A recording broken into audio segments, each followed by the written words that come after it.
when you imagine a song, is it the opening you imagine? No, it's kind of I never think opening. I never think final. I think soundscape of how I'm feeling right now. So it could be the middle of the song for all I know when I'm doing that. But my process for me is very much lyrics and melody and music really come at the same time. Like by same time I mean I'm as I'm expressing, maybe I'm feeling like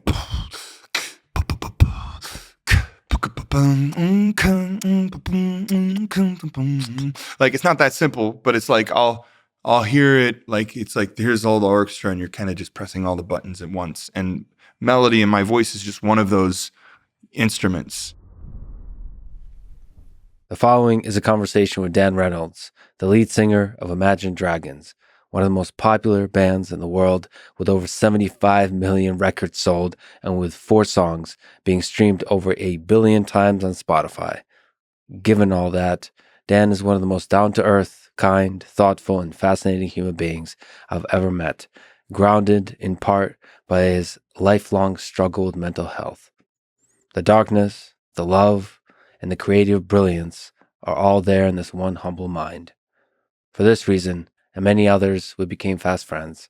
Plus, he recently started his journey in programming, which, funny enough, is where we start this wide-ranging, deeply personal, and fun conversation. This is the Lex Fridman podcast. To support it, please check out our sponsors in the description. And now, dear friends, here's Dan Reynolds. So we were talking offline that you're not just getting into programming. What's the most beautiful program you've ever written? Something that brought you joy? There's something I really love completion. It's the reason that I'm addicted to songwriting. I like there being nothing and then having some blocks or tools and building them into what you want it to look like. And then I find it incredibly rewarding to stand back and look at what you did at the end. It could be anything for me. It was as simple to begin with as just, because it's object oriented, like making a cube move, like that, as simple as that. Understanding that and knowing that I built that and made it do that is really rewarding. And I think it's the thing that drew me into wanting to learn more. But as far as what is some grandiose, like some big piece of code that I've done, like absolutely not. It's more, I'm still at a level where it's more like, what is a tutorial that I followed, right? And got, and then, yeah. So I couldn't say I'm at a level where I've done anything beautiful at all in code. But you're also interested in potentially, like your heart is drawn to creating games. Creating anything. And completing it. Yeah. That's the feel good as it's done. Yeah. I've been working over the last 2 years with actually a team out of Kiev on, and we can get into that, it's a whole nother story, but on a computer game. And really have kept that kind of under wraps. But yeah, we're kind of getting to a point now where we have a prototype that we can play, and it's a lot of fun. And thankfully all the team members are in safe places now. Things have obviously been on hold for a little bit, but when that started is when I really decided, okay, I need to understand base level coding in C#, so I'm not an idiot talking to these people. So it's, we've been doing that for a couple of years. Is there any parallels between the final completion that you feel with programming, which I think is a little bit more definitive? Like there's debugging, the code doesn't work, it's messy and so on. There's the early design stages, you're not sure like how to have functions and classes, how it's all going to work. And then it comes together and then it's really done because it works and there's a cube moving on the screen. Right. Is there any parallels between that and music? Because are you really ever done with a song? It's exactly the same thing for me, just in that it's art. I really believe that we have not fully encapsulated artists. Like when we say art, I think most people think, okay, the medium must be painting or drawing or music or writing. But I really believe anytime you're creating something, so engineers, For instance, you're creating something with tools that you have, and it can be incredibly beautiful. And so, yeah, I think, and it's never done. I feel like I look at songs that I've done, and I never felt you have to let go, or I have to let go, and that's all I'm just continually making myself let go. But I look at songs that I've done and wish I had done more or kept going down that road, and what would have happened. And I'm really contained to, because of what our band is and what our fans expect. And there's so much more to it that it's like I'm fitting in a box always. It's like this song shouldn't be longer than 3 minutes and 30 seconds. And I don't know if I remember the chorus after I heard it. Maybe I need to hear the chorus 3 times instead of those 2 times. It's like there's certain, especially in pop music, it's really hard to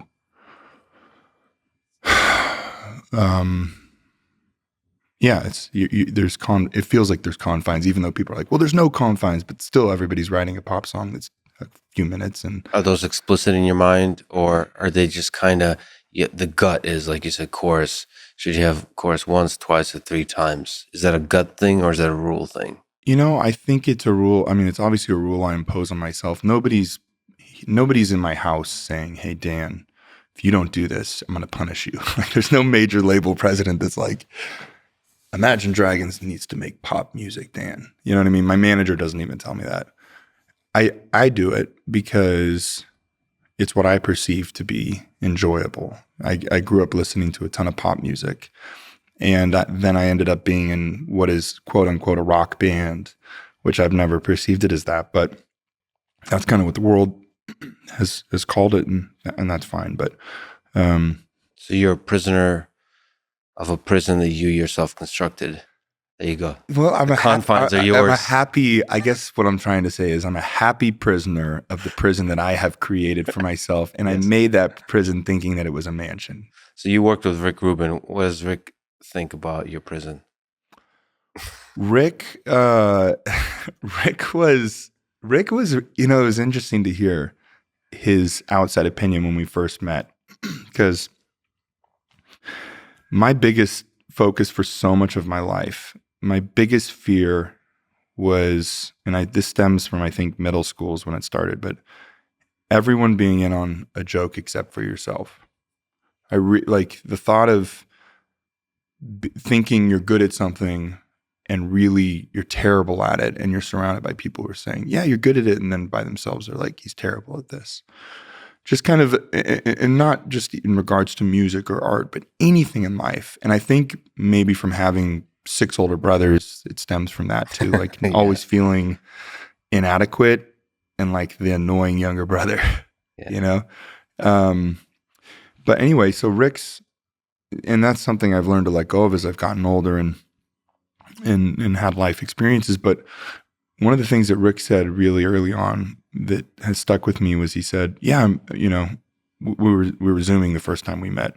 He said, I'd really like to work with you because I feel like you're not confined to a sound. You've done a lot of different sounds. And so it's exciting because I feel like your fans are forgiving more than other rock bands or bands. Because most people, when they hear, when they hear a band, it's like there's a very specific sound with it. It's like they do folk music. Oh, they do like California rock, or they do surf, or they do, like and your fans kind of want that. Like they want them to do that thing, and then they don't do it. And sometimes that goes well, but a lot of times it doesn't. And people, critics and everybody is like, go back to the thing that you did good and do that. Rick felt, whether he was right or wrong, that we hop genres so much, and that's been to our benefit and detriment, I think. Why detriment? Because people want you to be something. It's more, you can believe it more. It's like it's more authentic if you never change. I guess. I don't know. I mean, it's not something I subscribe to because I create music but I also grew up listening to a lot of different genres. Like I would listen to like Cat Stevens, and the next song would be like Biggie, and then the next song would be Nirvana. And it was like, I like a lot of, and then Billy Joel, and then Enya. It was like, you know what I mean? I was a product of the 90s, which if you listen to 90s music, it really was a lot of reason that people say, well, 90s were terrible. Like a lot of people say that. I love the 90s, were my favorite decade of music. There was a lot of genre hopping and I don't know, I love that. So you had the 90s had the boy bands, and it had Pearl Jam and Nirvana. And it had a lot of like women of the 90s is probably my biggest influence. Like kind of that like angry rock women of the 90s, like Alanis Morissette, Jagged Little Pill is one of my favorite records of all time. The lyrics were so intimate, and I don't know if she was angry or not. Sorry if she wasn't. But there was an anger to it. There was angst. Yeah, it was like angstiness. And that and hip hop of the 90s influences me. And then my dad. So anything my dad listened to, which my dad didn't listen to any of that. My dad listened to like Harry Nilsson, the Beatles, Cat Stevens, Bob Dylan, Paul Simon, Billy Joel. It was very much like singer-songwriter. Do you mind if we, throughout this, listen to a few songs? Because you mentioned Harry Nilsson, and I was actually yesterday and the day before listening to a lot of his stuff, and it's just like, damn, he's good. And not as known as he should be. Like, I was getting, do you mind if I play? No, please, yeah. I don't know, not to open this conversation with a love song. I would like that, actually, Lex. But Without You is an incredible song. Oh man, that's and the heartbreak and the longing. No, I can't forget. What? He's the best to do it, in my opinion. In my opinion, he's the best to do it. The vocal range. And just the sadness of, like, there's something, I don't even want to talk over him because this is one of my favorite songs too, but I think people have a really good bullshit indicator. And music, in my opinion, whenever I meet a young artist and say, well, I'm trying to make a new band and I want to do something like how to be successful, I really think understanding that people have a really good bullshit indicator is the most important part of being an artist. And I'll explain what that means, at least to me. I think that in order to have success or be a leader or whether it's an art or anything, people need to believe that you believe what you're doing. I think the best actors really, when they're doing their thing, it's like it's not acting. They're in it, and it's how they feel, and they're expressing that sorrow or joy or whatever it is. Harry Nilsson, I just believe it. He sings that, and I feel it. And whether he's the greatest bullshitter of all time I don't think that's the case. I think he probably was singing that song, and he just could transport himself to wherever he was. It's what makes a great live act. It's what makes a great song. And someone could be the best actor and sing that in the same timbre, same EQ, same compression, same everything. And there's some unknown there that I think hopefully it will be known at some point. It's some scientific thing, but there's something there that the energy or something that people can perceive it and say, true or false.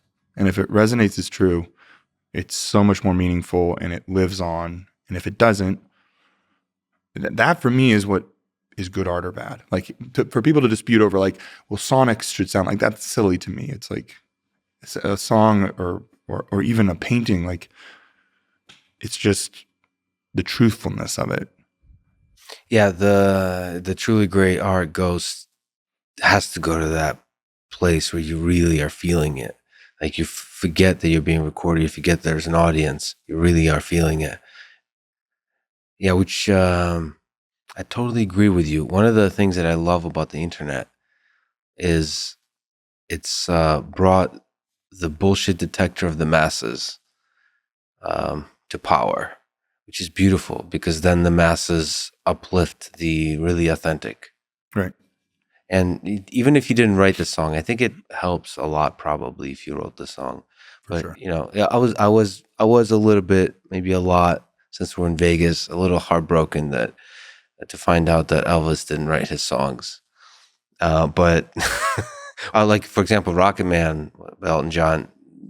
Like to find out that Elton John didn't really know where the words of Rocket Man came from, meaning like the depths of it. It's interesting, but nevertheless, he's super authentic because for Elton John and for Elvis, there's something in the fun and the darkness and the entertainment of it. Like he goes to some place in his mind that might not be deeply connected from where the lyrics came from, But he but relates it. he relates it to whatever is in his mind, and goes to that place emotionally. Yeah, and that's what I think it is. And that's why an actor, like I said, can be completely honest to me. Maybe they didn't write the script, but I write all, like I've always written all my own lyrics. It's a really personal thing to me. But I will say I see people all the time who are performers like Elton John, for instance, who didn't write the lyrics that I believe that it means just as much to them as what I wrote because they find the meaning in it for themselves. At least the greats do. And I think that's the difference maker. And I think you can perceive, and I'm sure you've seen art that doesn't move you, and maybe it moves someone else. But for you, for some reason, you perceive it to be uninteresting to you. And I feel like a lot of the time, I'm not saying that it's, of course, sonically, maybe it's uninteresting to you, but I think the majority of the time for myself, I can find inspiration in any sonic value or painting as long as I see it and I feel truth from the person that created it. Yeah, but and for me, the lyrics, maybe not the entirety of the lyrics, but a few words can do wonders to take you to a place. For And sure. and sometimes those words don't need to be connected with the other words. That's the beauty of music. They're allowed to float in the space of mixed metaphors. Yes. They're allowed to just jump around, and somehow it paints a picture without actually, what is it, Glycerine by Bush? Right. But it's also how the person says it, right? Yeah. It's like, it's the feeling of exactly, and the same person could say that word 10 other ways and you don't care. But someone says glycerine or whatever it is, and it's like, oh, you know what? That I feel that. And for some, like the way he said that, he meant it to me. You know what I mean? And yeah. No, I can't forget this evening or your face as you were leaving, but I guess that's just the way the story goes. You always smile, but in your eyes, your sorrow shows. Yes, it shows. Let me ask you to analyze this song. Do you, so there's a lady possibly who's leaving him. Do you think he's leaving her or she's leaving him? If you want to. When I think of all my sorrow, well, I had you there, but then I let you go. And now it's only fair that I should let you know what you should know. And the chorus is, I can't live if living is without you. Yeah. Can't live, I can't give anymore. I can't live. He's got a voice on him. Yeah, he does. And if you really, there's been some incredible documentation on his life and the end of his life. And so my answer to this is probably skewed based on what I've seen about his life too. But he was a real alcoholic at the end of his life, and it destroyed his voice and ended up killing him as well. And so when I hear that, I perceive it as someone who is destructive and in a destructive place in life and can't love someone properly. And so they can't live with them, but they can't live without them type thing, which is really something I really identify with. And I think is, you know, one of the struggles of life is loving yourself enough, forgiving yourself for things, and letting yourself love someone else. And you know, at least when I listen to that, I hear Harry being like, and maybe I'm wrong, but this is how I perceive it, at least, is not loving himself and feeling like he's deserving of this person. Like, I have to let you go. I hear that, of course, and people are saying, oh, well, he's breaking up with her. But there's so much more complexity and nuance to relationships than that. For instance, my wife and I went through a really difficult separation. And that's, you know, a story for another day or different question or something. But the nuance of it makes me think of this when I hear this, which is there's just more to being with someone or not being with someone than, hey, I think that person's really attractive, or hey, that person makes me laugh or not, or I love them and now I don't love them. Love is such a complex, nuanced thing that a lot of times there's just more going on behind the scenes, I think. Yeah. On a small tangent on that, just as a curious question, have you paid any attention to the Johnny Depp and Amber Heard trials? I have watched quite a bit of it because my wife really loves it and she watches it in bed at night. So it's raw. Like, to me, it's really, because you've mentioned how complicated love can be, and I've never seen. I don't care about the celebrity nature of it. I don't care who it is. Yeah. But it's just laid out in such raw form. For the world to see it. For the world to see the toxicity, but also the passion and the clearly sort of the drugs and the drinking, but also like the longing and the dreams, and I will always be with you. I will die for you. The places, the roller coaster of love, and it's all there at the end, past the end. So it's like, I've also recently reread The Rise and Fall of the Third Reich about Hitler and Nazi Germany. It's the rise and the fall. And it's interesting to look at the entirety of that process after it's all over, many, many decades after it's all over.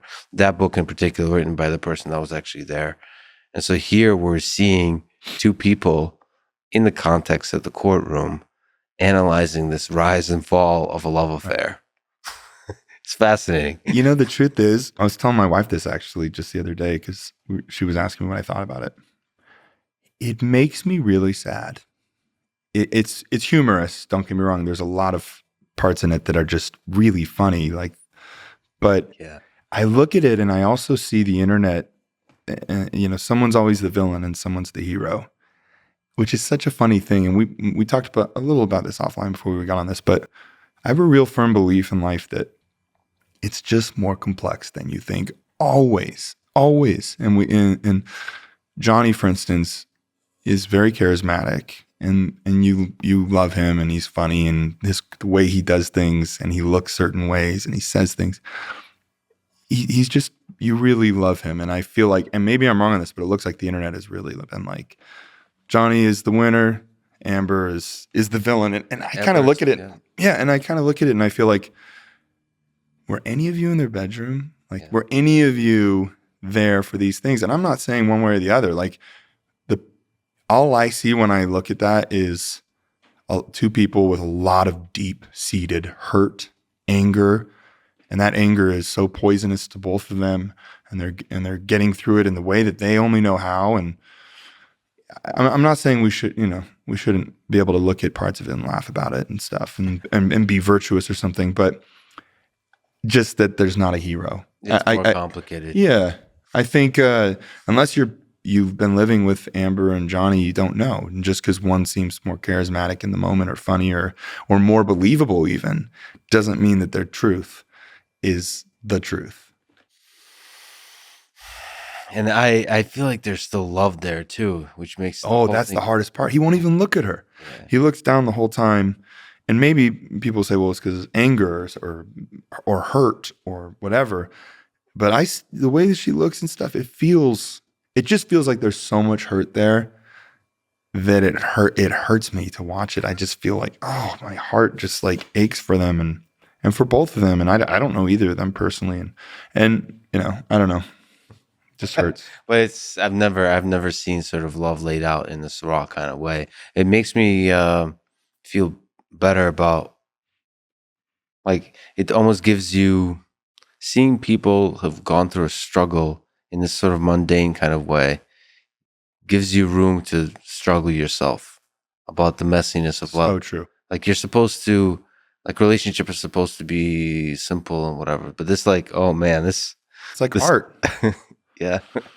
And for the record, like, I don't feel like it shouldn't be shown. Like, I think it's actually really beautiful art. And I agree there's going to be a lot of people who walk away from it and are changed in certain ways or look at things different. I'm not saying it's changing the whole world, the Johnny Depp trial, but it's art. It's just like you would look at a painting and it might affect you. My only commentary is more that there's not, I think it's silly when people say who's right and who's wrong and who's the clear villain and who's the, like, we love as humans, we have to have an answer for everything. We have to put everything in a box. And it's like, well, we're looking at this and we're deciding you're right and you're wrong. And I just think it's silly unless it's your life. So speaking of heroes and villains and highs and lows, you grew up in Las Vegas. And you said that Vegas is a performing town, a town of high stakes, drama, and eccentricity. It's a town of high highs and low lows. And I'll be damned if my therapist didn't point out that correlation out to me personally a long time ago. So to me, Vegas from the outside is romanticized by certain movies. The lows define the beauty of this town. And certain movies, so to me, Casino, with Robert De Niro, Joe Pesci, and Sharon Stone. Leaving Las Vegas with Nicolas Cage. Fear and Loathing in Las Vegas with the Johnny Depp playing Hunter S. Thompson. First of all, what's your favorite representation of Vegas from a darker side? And do you draw any wisdom, insight from the darkness, the lows and the highs from in those movies, or is it over romanticized? So I grew up in a really conservative Mormon family, and Vegas was established by the Mormons and the mob. Those were like the two very different worlds that created what Vegas is. And if you live in Vegas, it really shows in a lot of ways, because Vegas has the strip and the parties and the craziness, but it also has very like neighborhoods and big families and conservative people and liberal people living together in a really interesting way. And for me, growing up here, for instance, was a lot of like driving on the freeway and my mom being like, "Children, close your eyes. There's a naked woman on that billboard." And everything. "Okay, Mom." On our way to church, you know what I mean? It was like, but also being like, "Whoa, this is crazy. This is," you know what I mean? Like taking in whatever I could when I could.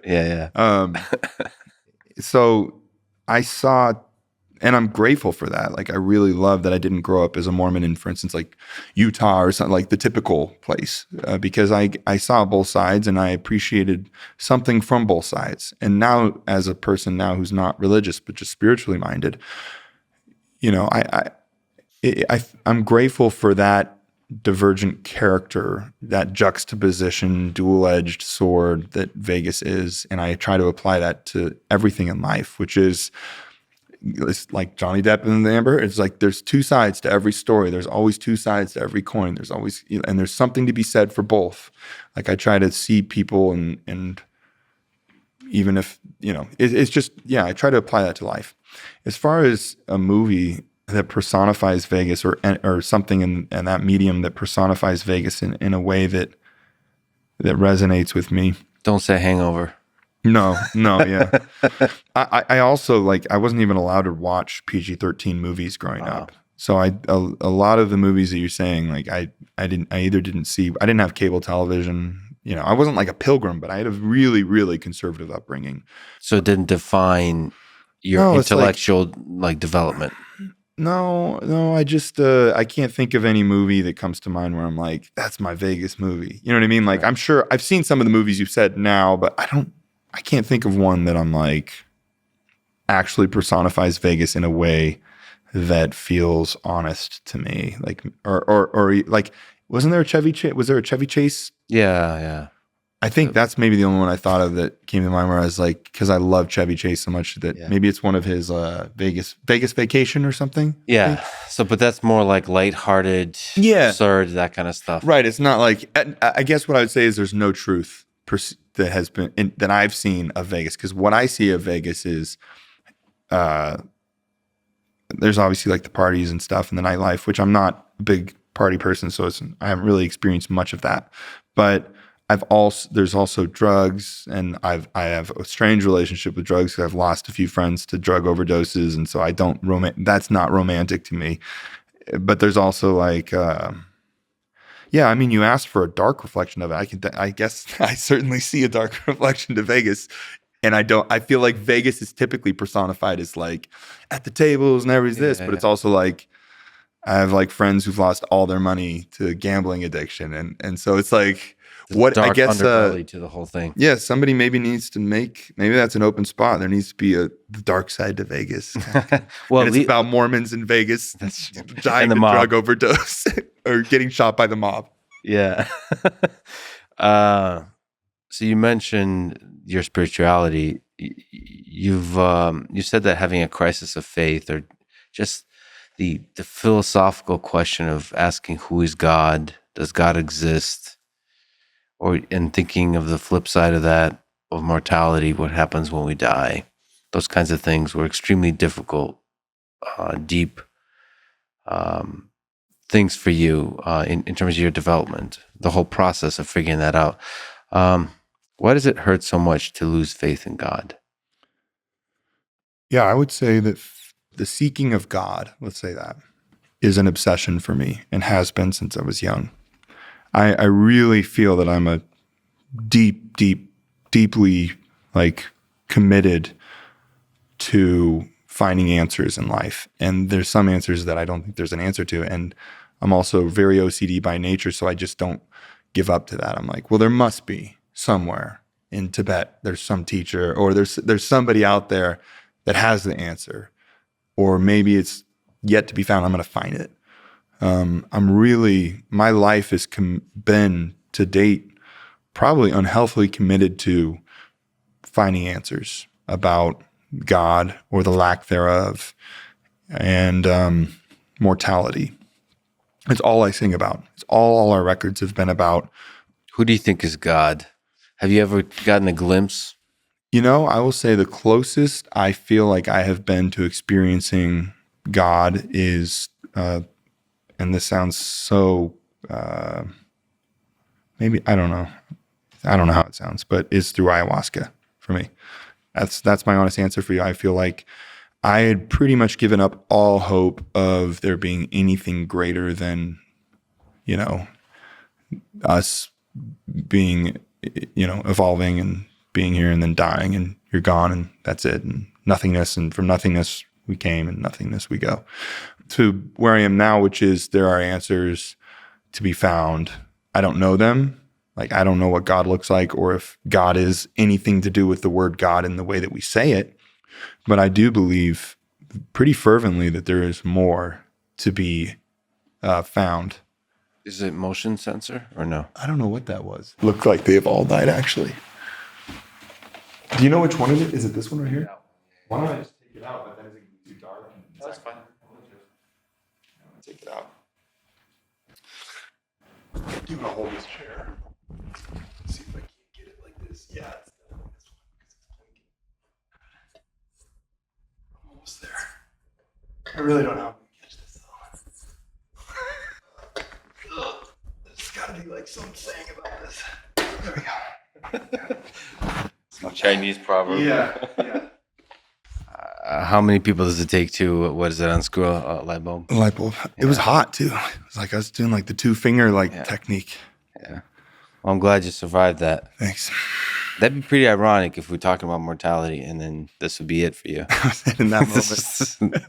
Right. I've never done ayahuasca, so it's a mixture of two plants. One of them is DMT, but a lot of people I really respect, very, very intelligent people, had profound experiences with ayahuasca. What is that? Where do you go? Where does the mind go? What the heck is up with that? I'll first say that I am like, I can't even smoke weed. I really do not enjoy it because I hate to let go of control. Like, if I feel out of control in life, it's like one of my biggest weaknesses. It's like very scary for me. I don't, and some people, really enjoy letting go in that way. I really don't. So I was pretty terrified to make the jump then to ayahuasca. But my wife, who I deeply respect, made a profound change through ayahuasca. And I saw it. She led the way. Yeah. And it wasn't a strange, like, I think we have a thing in America that's very, like, a misconception, a stigma on psychedelics where, it's like, it's a drug and it makes some people crazy. And then you're going to be on the street and you're going to be out of your mind, or you're going to become like, a crazy person, basically. And I think I really bought into that notion because, again, I wasn't even raised with cable TV. You know what I mean? Like, ayahuasca is very, like, I didn't, you can imagine what that was like for a Mormon kid. I didn't know anything about it and never touched drugs at all and never even touched a cigarette, Anyway, so I think we have this misconception about it where Americans are quick to go to their doctor and take any medication or drug. But, whoa, when it comes to like psychedelics. Anyway, that being said, I had that trepidation going into it, but I really love and respect my wife, and I saw it make a profound impact in her life where she suddenly was able to heal from a lot of trauma that she had. She went through a lot in her life, and it really helped her heal. But it also set her in a new path spiritually that seemed really like a place that I wanted to be. So I did it, and I did it twice. The first time it didn't really have an effect on me, which happens to a lot of people, I guess. I drank, this little thing, and there was like this shaman who came over from overseas that was really, had been in the plant, world for decades and was a really incredible, I don't even know if he likes to be called shaman, but. So it's supposed to be like 30, 60 minutes to take effect and a few hours. The journey lasts about four hours. 4 hours. Yeah. So the second time I took it, I took it in I would say 20, 30 minutes in. Exactly. I started to feel like I was like the dimension of what is reality. The curtain was pulled open and there was a lot more to discover. And it really blew my mind in a way that I think it would probably blow anybody's mind if, for instance, God descended or some Christian God or whatever it is. We all think it'd be this beautiful thing, but in reality, it would probably make people super fearful and think that they've lost their mind. Like I've always like joked that if the Mormon God came down and told my mom, like, if God himself came down and told my mom, Mormonism is incorrect, she would say, Satan. Yeah. It's like I think our minds are just not prepared for a lot of anything that's really extreme. And it was very extreme. It was like the curtain of life was cut open, which scared me. But then I felt very much, and a lot of people that I've talked to have a similar thing where I felt very much like I was either communicating with something that was perceived as God to me, or highest sense of self or mind, or Mother Earth, or, it's called so many different names, but a lot of people have a very spiritual, similar experience with ayahuasca. In that it's like this kind of profoundness. It wasn't like, there was nothing, at least for me, that was, that felt like just like psychedelic, funny cartoons or something. It was like, I'm about to go on a journey, and I'm going to communicate. I'm communicating with something that feels incredibly wise. Showed me a lot of things in my life, kind of almost like from a bird's eye, almost like I was looking through a video camera at a younger me. There was a particular thing that it communicated to me. I really have a hard time with accepting success and not feeling like feeling undeserving or something. I can't quite put it into words, but of my position and what I've been given. I've been given so much. And it showed me this thing from when I was young and explained to me why I am where I am now. And I to this day, like, it did not feel like myself telling myself that. That's the only way I can explain it. Like, And there was a lot more that it showed me, and that was incredibly healing for me. But just to be like, to put it into a short thing, because there's so much to this.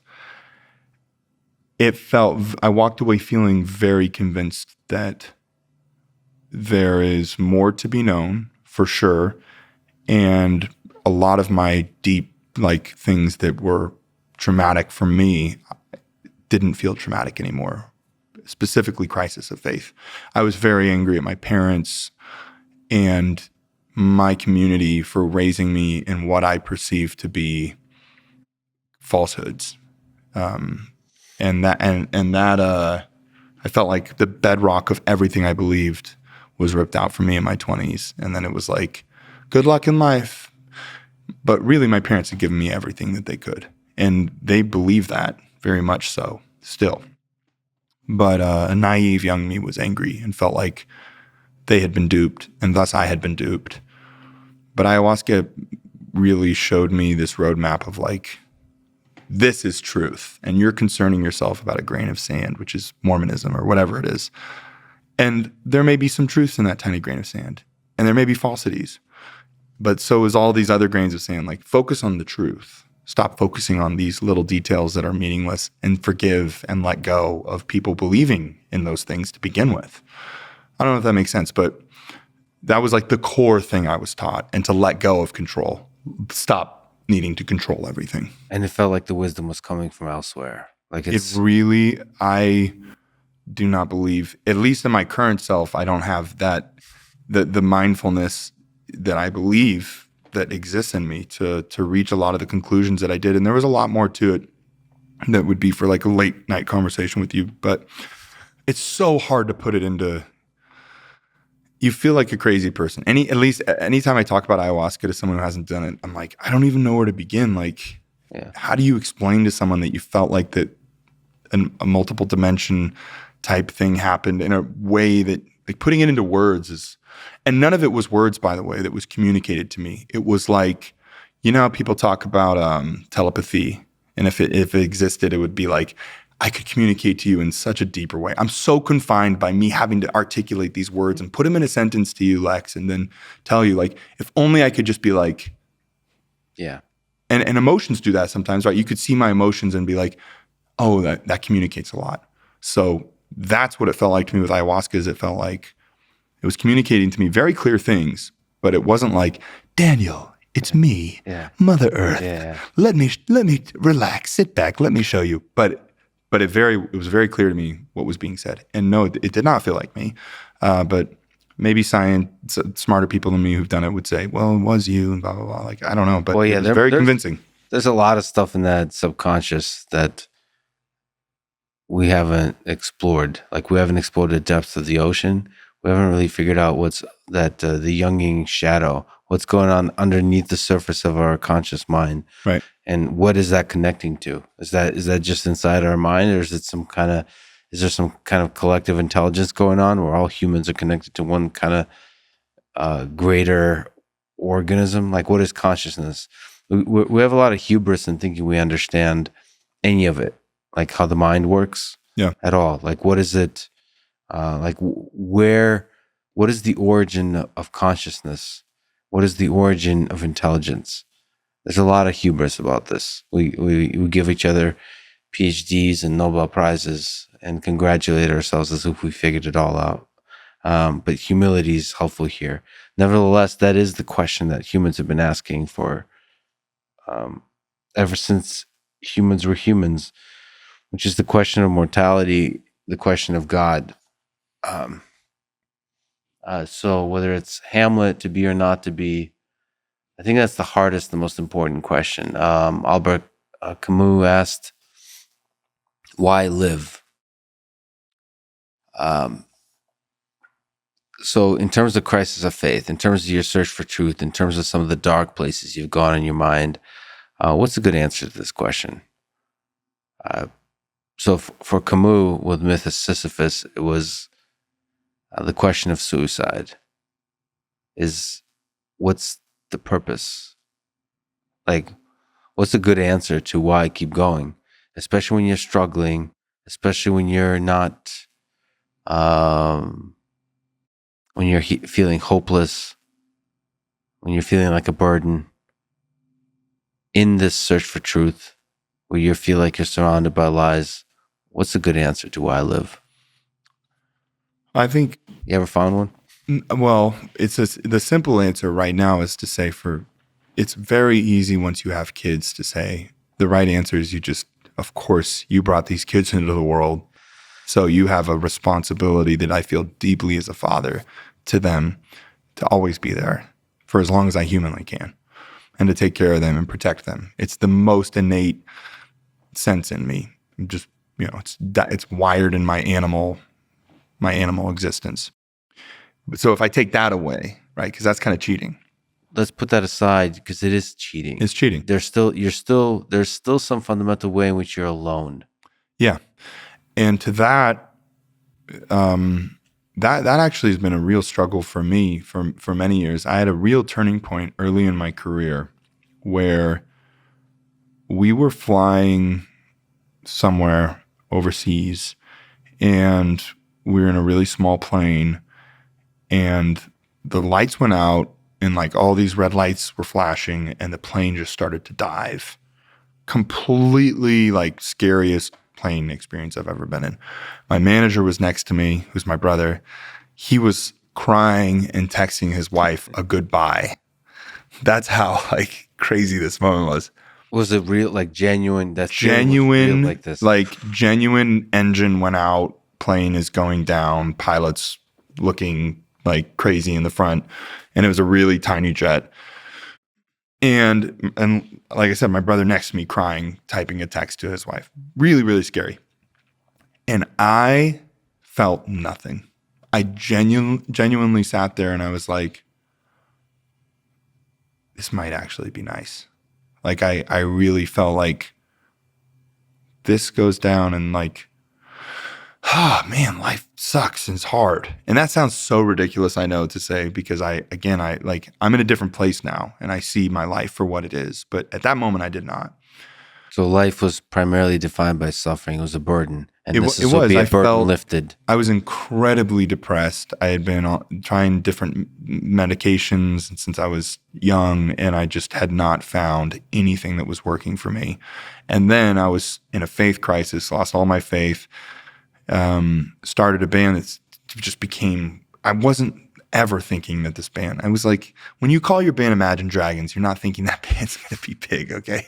Yeah. It was like, I was like, this was like a side project that was fun for me. It was like art in college. I was in school and I was like, man, I hate this biology class. I'm going to write down band names. Like, you know what I mean? Like, it was not, hey, put everything aside.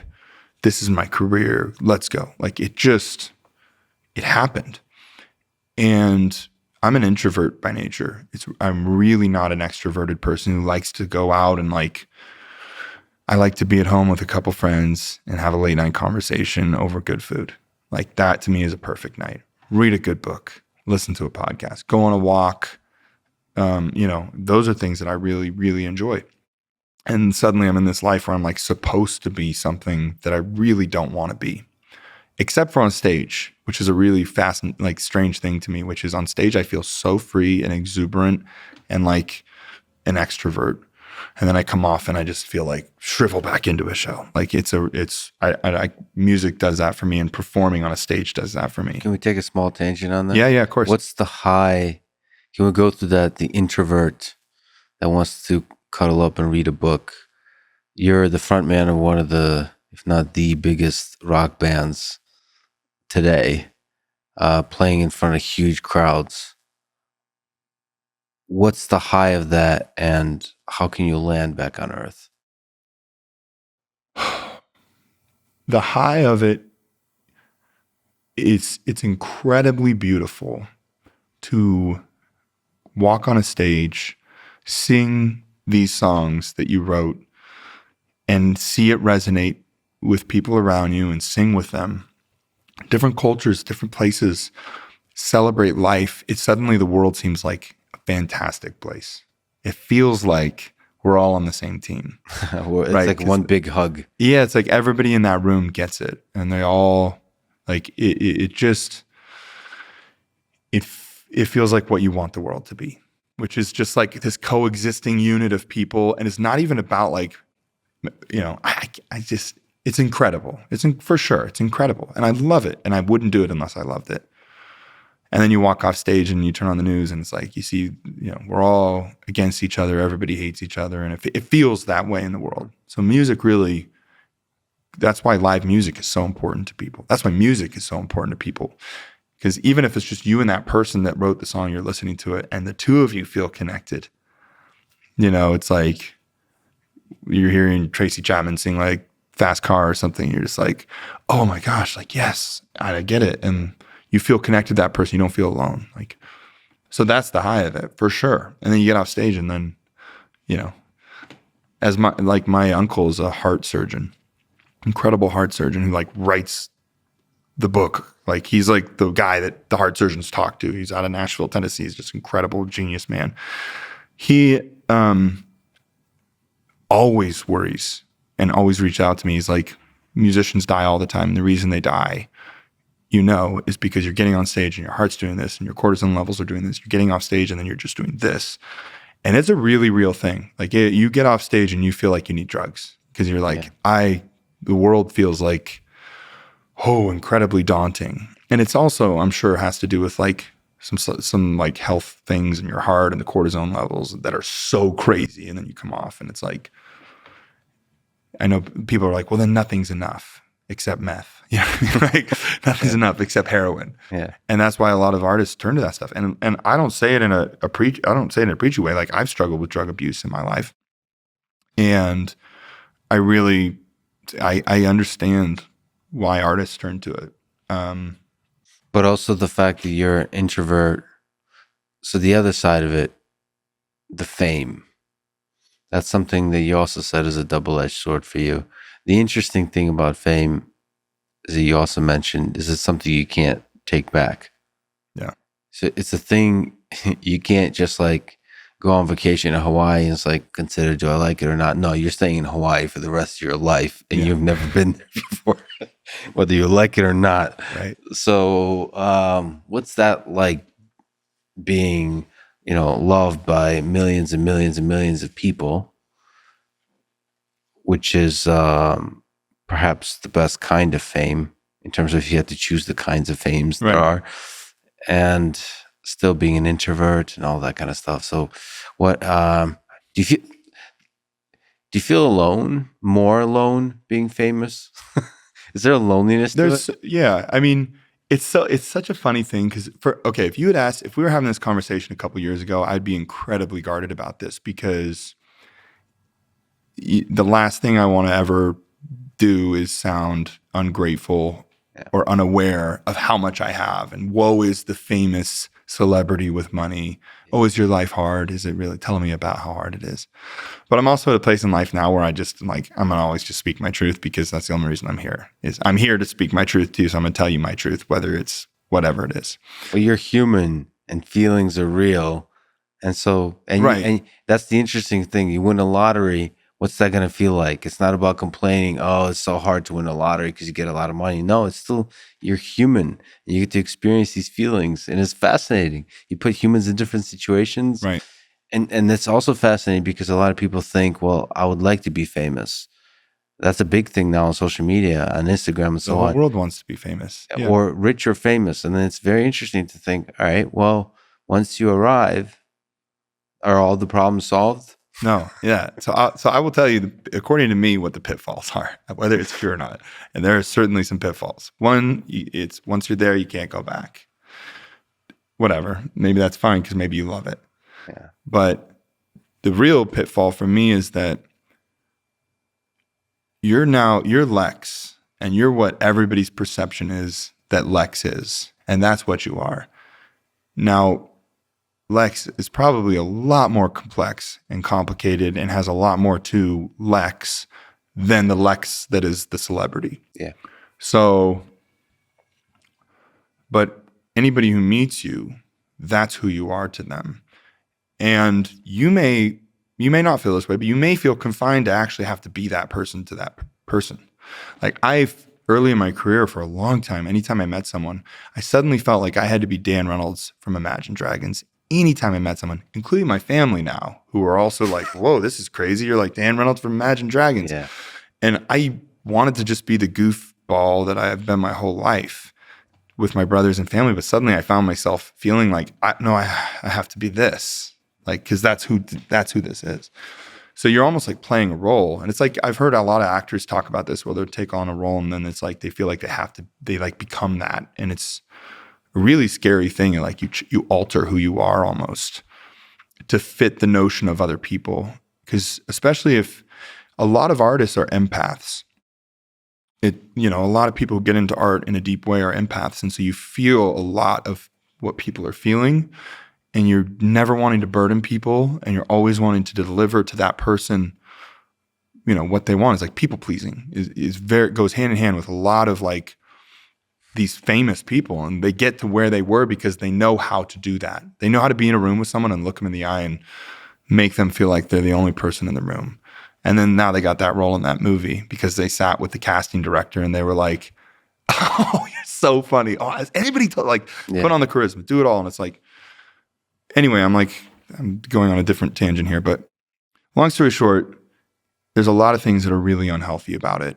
And then a lot of people who want the fame, then the second it starts to go away, then they're like, who am I anymore? Like, oh, that was everything. And now I'm like on the down, and now I'm not a famous person anymore. And now I hate myself. Now I'm going to do drugs. And it's like this vicious cycle. Like you could never be famous enough. You're always going to get like, there's just so much to it that I've just, and again, like, I've lost friends in this career to that for sure. And there's a certain element to sort of just on the losing fame. I've interacted with a lot of folks, especially young folks, like on YouTube. So fame is a thing that has levels.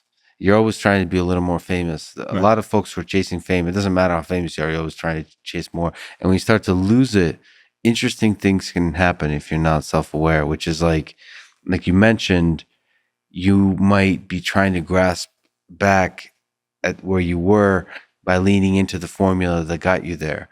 And so the constraints of the image that you mentioned becomes the thing that you're now trying to lean into, like, and that's actually walking away from who you really are. Like you lean further into being that person. That's true for acting. That's true for even on like YouTube, which is people acting, they have a role that got them to the table somehow. Yeah, it's dark, but I think that's just put for everybody to see. But that's a very human struggle, even when you're not famous, of finding yourself, of being yourself, of not doing the people pleasing at any scale. Yeah. And being trapped by that. Yeah, and also feeling like it's never enough. I think that's something it's not just a famous thing, but it's like in the whole, like everybody deals with feeling like when I'm here, I'll be happy. Yeah. When I get that job, I'll be happy. When I have that money, then I'll be happy. When I get that surgery and my nose looks like this, I will be happy then. It's like a constant chase of happiness instead of happiness. It's like the opposite. It's opposite of self-love. It's the opposite of happiness. There's no presence to it. You're never going to find it. You're never going to arrive, and you're just going to live your life, and then you're going to be on your deathbed and be like, I was chasing the wrong thing my whole life, I should say that podcasts are interesting in that way. So for me personally, because you just talk a lot, people that meet you, they know you, and they know the evolution of you. And that's the same thing for like you right now, Dan of Imagine Dragons. Just being on a podcast, like long form, reveals a side that liberates you more to be yourself. To like people see, oh, there's a human. Because music, they have a deep connection with you. They have experiences with you the way they experienced it, and that's who you are with them through the songs. But now you get to see, oh, there's a human being. He probably gets angry, he gets sad, gets excited, he's hopeful. and there's a core, there's a good human being, but the whole roller coaster of emotions all there. It's a giant, beautiful mess. And podcasts reveal that. That's why I love podcasts, like long form. Right. You get to hear some artists and actors and so on. And some of them you get to see, oh, you've lost yourself in the surface. That's a tragedy with some actors, some great actors. They've left so much of themselves in the roles they've played that they can no longer be the thing they were before those great roles. That's For sure. It's hard. It's hard to see. So you get to see that with Johnny Depp with, I don't know, Pirates. He was talking about that with Pirates of the Caribbean. That was a shift. Right. Like he's not that guy. Right. He's forever Forever that guy. But the point is to remember that you're not. And to your family, which is interesting you said with your family. When I see people close to me, there's an element like that. Wow, you're that. They start treating you like the famous person. Yeah. I'm fortunate to have my manager, who's my brother, my older brother, and my lawyer is my other older brother. And that's been helpful because it's weird. It gets weird with everyone no matter what. One of the best advice I was given was by Charlie Sheen. You got advice from Charlie Sheen. Yeah, we were playing the wise sage of our generation. Yeah. Wise sage Charlie Sheen. But it was really wise. I was sitting next to him and we were playing some late night television. And he said, this was right at the beginning. And he just said, boys, just mark my words. Your life is about to get really weird. That's all I said. But it's stuck with me forever. And it's Charlie Sheen. So of course it sticks with you. And I remember being like, right, okay, Charlie Sheen. I'm not Charlie Sheen. It's not going to get weird, But it got really, really weird, really quick, because suddenly you've existed your whole life in this way where everything you achieved, it was because you got it. And every conversation you had, like if someone liked you at the end of that conversation, well, it's because they liked you. If they didn't like you, it's because they didn't like you. And you could make complete peace with that. At least I could my whole life. I was like, life is a challenge and be myself. And I'm going to go through it and find some people along the way that I connect with and others know. And that social integrity is so important to us. And we think it would be nice to have this. And this is going back to the pitfalls of fame. We think it would be nice to walk into a room and have everyone be like, yeah. And you could be like, dumpster fire, and everybody's like, oh my gosh, dumpster fire, that was amazing. How you said dumpster fire was amazing. It's like, it's incredibly lonely. And it just breaks everything that you knew about humanness. Yeah. And it sucks. So then you're seeking out people that it doesn't exist with. And family is the closest you can get to that for sure. But even your family, it's going to take a little bit where they're like, oh, this is a little weird. Like all my friends at work are now asking about you and you're my young, stupid brother. But now you're suddenly like the young, stupid brother that they want an autograph from and stuff. And it still makes like they have to get over that and figure that out. And then you meet people too who know about this whole concept and they're like, well, I'm going to be an asshole to him to show him that I don't subscribe. Yes. So then you're dealing with like people who are like dumpster fire and the person who's like, you could say something actually profound and nice and they'd be like, that's stupid and you're an idiot. Yeah. Because it's like an actual attempt to like show you how much they don't care. So you live in this very like this. And still, nevertheless, even when nobody knew you, you were seeking for deep human connection with a small number of people. And now when a lot of people know you, you're still looking for deep connection with a small number of people. The struggle is the same. Yeah. Can you speak to, because you mentioned some of the dark moments, what advice would you give to people who are struggling with depression? And maybe for the people who love the people who are struggling with depression? So what I have found to be most successful for me,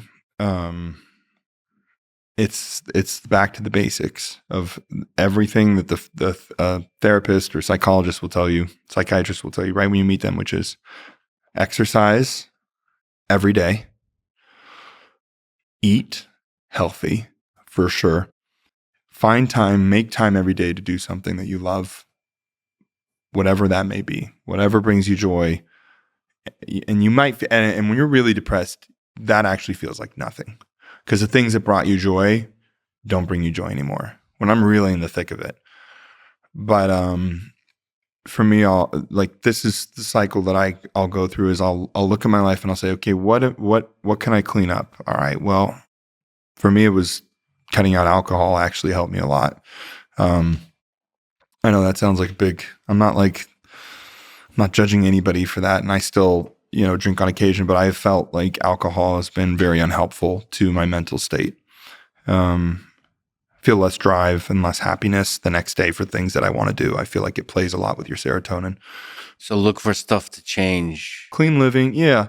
Clean living, but also understanding that sometimes it just is, and you just keep breathing, and it will get better with time. This too shall pass. This too shall pass. Like I really think that in the winter, I'm pretty sure. I mean, I've seen a lot of therapists, and all of them say the same thing, which is like, you have major depressive disorder, and this is what it is. But it's certainly worse for me in the winter months. So I know there's like, I can't think of the term for it, but there's a term for like seasonal depression. There it is. So I'll get to the winter, and suddenly I'm like, geez, everything really sucks on a deeper level. And then, so it's like, this too shall pass is another thing. It's like, just practice those things.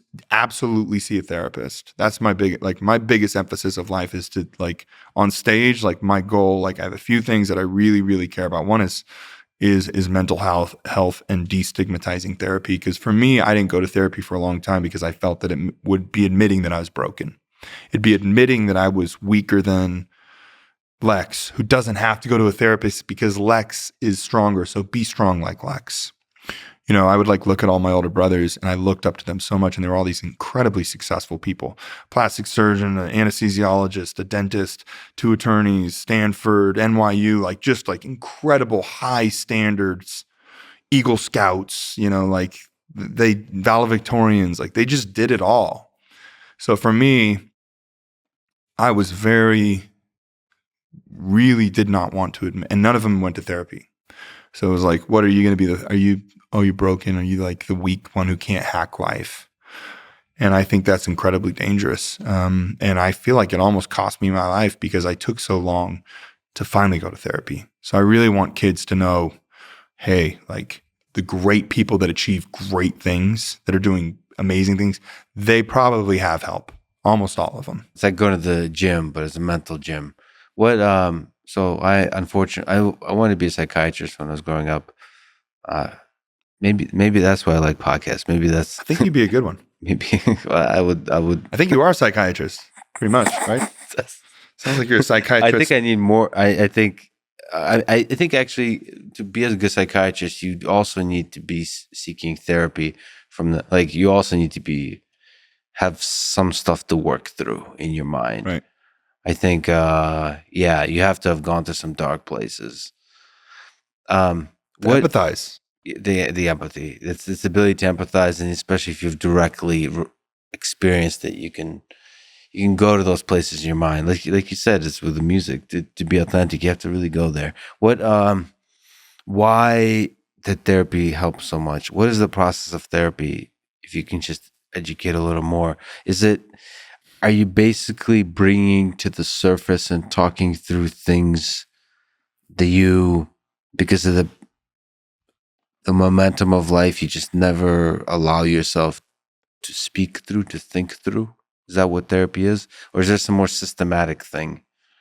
So I've been to a lot of strange different kinds of therapy. So I'll tell you, first therapist. If I could sort of interrupt, how hard is it to find a therapist that connected with you? It's actually pretty hard, I think. Actually, I have a skewed view of that because going back to the beginning of my therapy was with a Mormon therapist. So it was very much like, well, are you reading your Book of Mormon? And are you praying at night? You know what I mean? That was a big focus of my therapy to begin with. And you're having a faith crisis in the distance somewhere. Yeah, it's like, well, and then you're making it worse. Yes. The next therapist I went to was a Scientology therapist. I met my wife, and she was Scientologist at the time, and she's not anymore. Which is like, it's such a funny thing to look back on, because we met, and I was like this Mormon missionary who had just got home from his mission, and I met her, and she's a Scientologist. I was like, wow, that's batshit crazy. Like, and like, that stuff's crazy. And she's like, what are you talking about? You're crazy. You're Mormon. That's batshit crazy. And the two of us were like, huh, maybe there's something to this, to both of us here. Yeah, the tension actually forces you to think through, like, oh, well, what is true? What is and we really fell in love through that, which was like, maybe that we're both on the wrong track. Let's figure this out. But before that happened, we went to a Scientologist therapist, who that therapy consisted of, what have you done wrong to Asia? And they would ask me that question over and over and over and over, until I'm like thinking of the deepest, darkest things that were in the recesses of my mind. This was marriage therapy. Yeah. Anyway, I'm not going to get into that, but it was Scientology therapy. So that was a different thing. And then I went to therapy, like, no, not attached to any religion. And that was a really great experience for me. And since then, I've been through a couple different therapists, but that was more because where I was and moving and things like that. So is it that hard to find a great therapist? Probably not. But maybe don't go to your Mormon therapist first and then Scientology therapist. Or maybe that's the route for you. Maybe it's the route for you. I don't know. Yeah, but is it bringing stuff to the surface, basically? So I didn't even answer your question. What's the effect? Why is it so effective? Just, is there something you could put words to? Yeah, I mean, I think it's obviously there's the common things you would think of, which is like, oh, I've been holding these things in that I don't want to tell anybody. And then I tell this person, and there's relief in that. But that's really not where the real work comes from. I think the real work is meeting with someone who is well-versed and educated and understands.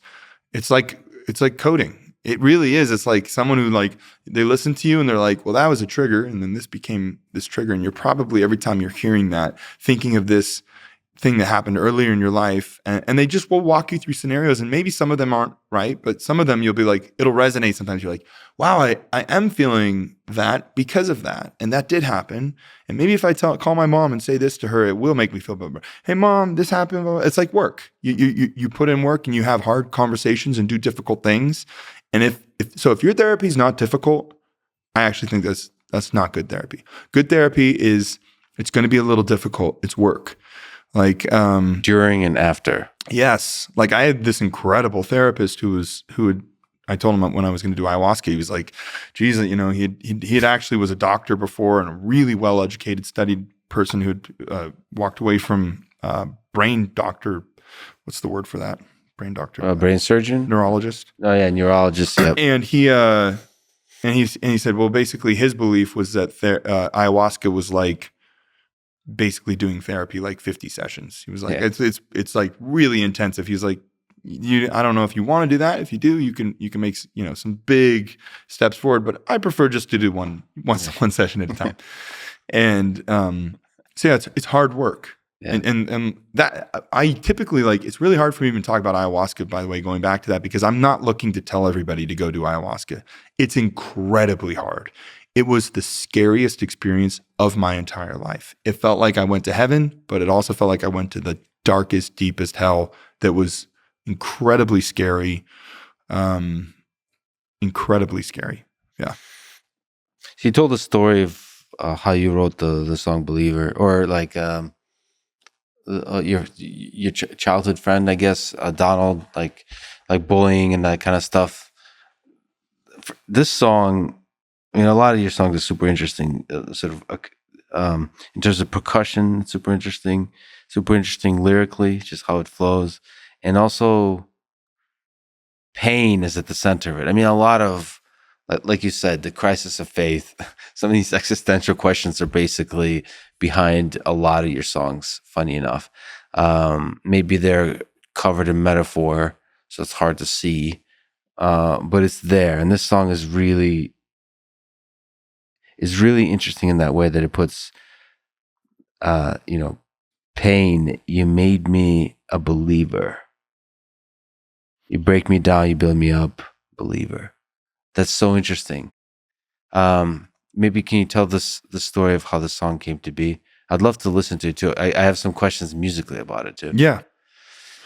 I mean, it's exactly what we're talking about with therapy. I just feel like the greatest things in my life have come from the deepest hurt.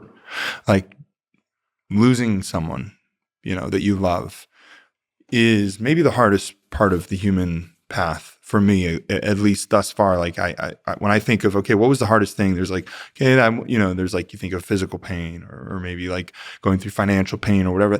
I think losing someone that you really love to death is one of the hardest.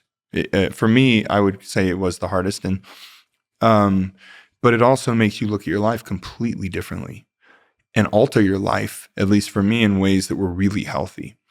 Being more present, letting go of things that were meaningless, trying to control what other people think about you, like wasting your time on things like that. And you suddenly see like, wow, like time, I got a small amount of time. Like, how do I want to spend it? I'm going to spend it in the best way I know how, and that's it. So yeah, I mean, it's a basic concept that's been said a million times over in a million different ways, but that's pretty much what I was trying to say with Believer, which is like, I've lost faith in everything at that time period, and or previous to that time period, and then I was rebuilding my faith or my spiritual thought process, and it was after ayahuasca, and it was like, being a believer, and that's not necessarily like a believer in God or a believer in heaven and hell or anything like that, but a believer in more. Believing in goodness, believing in that there is some light, like, and again, those words, like, they're just words, and I wish there were better words to formulate the thought that I'm trying to express, but just more. Like the thought of me dying, for me, I don't fear it. But actually, I really fear not seeing my kids again. I'll say that. That is fearful for me. I feel like I love so deeply these children that the thought of like leaving them for me is a scary thought or something. They're kind of good reminder how much you love life, actually. Yeah. And you don't always remember that. Yeah. And I think having kids is not for everyone, for sure. But for me, and especially, you shouldn't be having kids to give yourself a reason to live. You know what I mean? Like, I feel like dying, I'm going to have a kid. Like, you might feel more like dying after having a kid, actually. It's pretty stressful. Yeah. But it is a place to, like, I've changed a lot of people that I've known, that it gave them a new intensity of gratitude for life, for sure. God, do you mind if I'll return to the pain of the believer. You mind if we listen to a little bit of the song? Okay.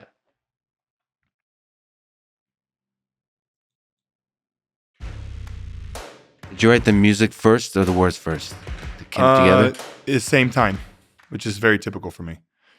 By the way, just the way it opens, like how, intensity of openings.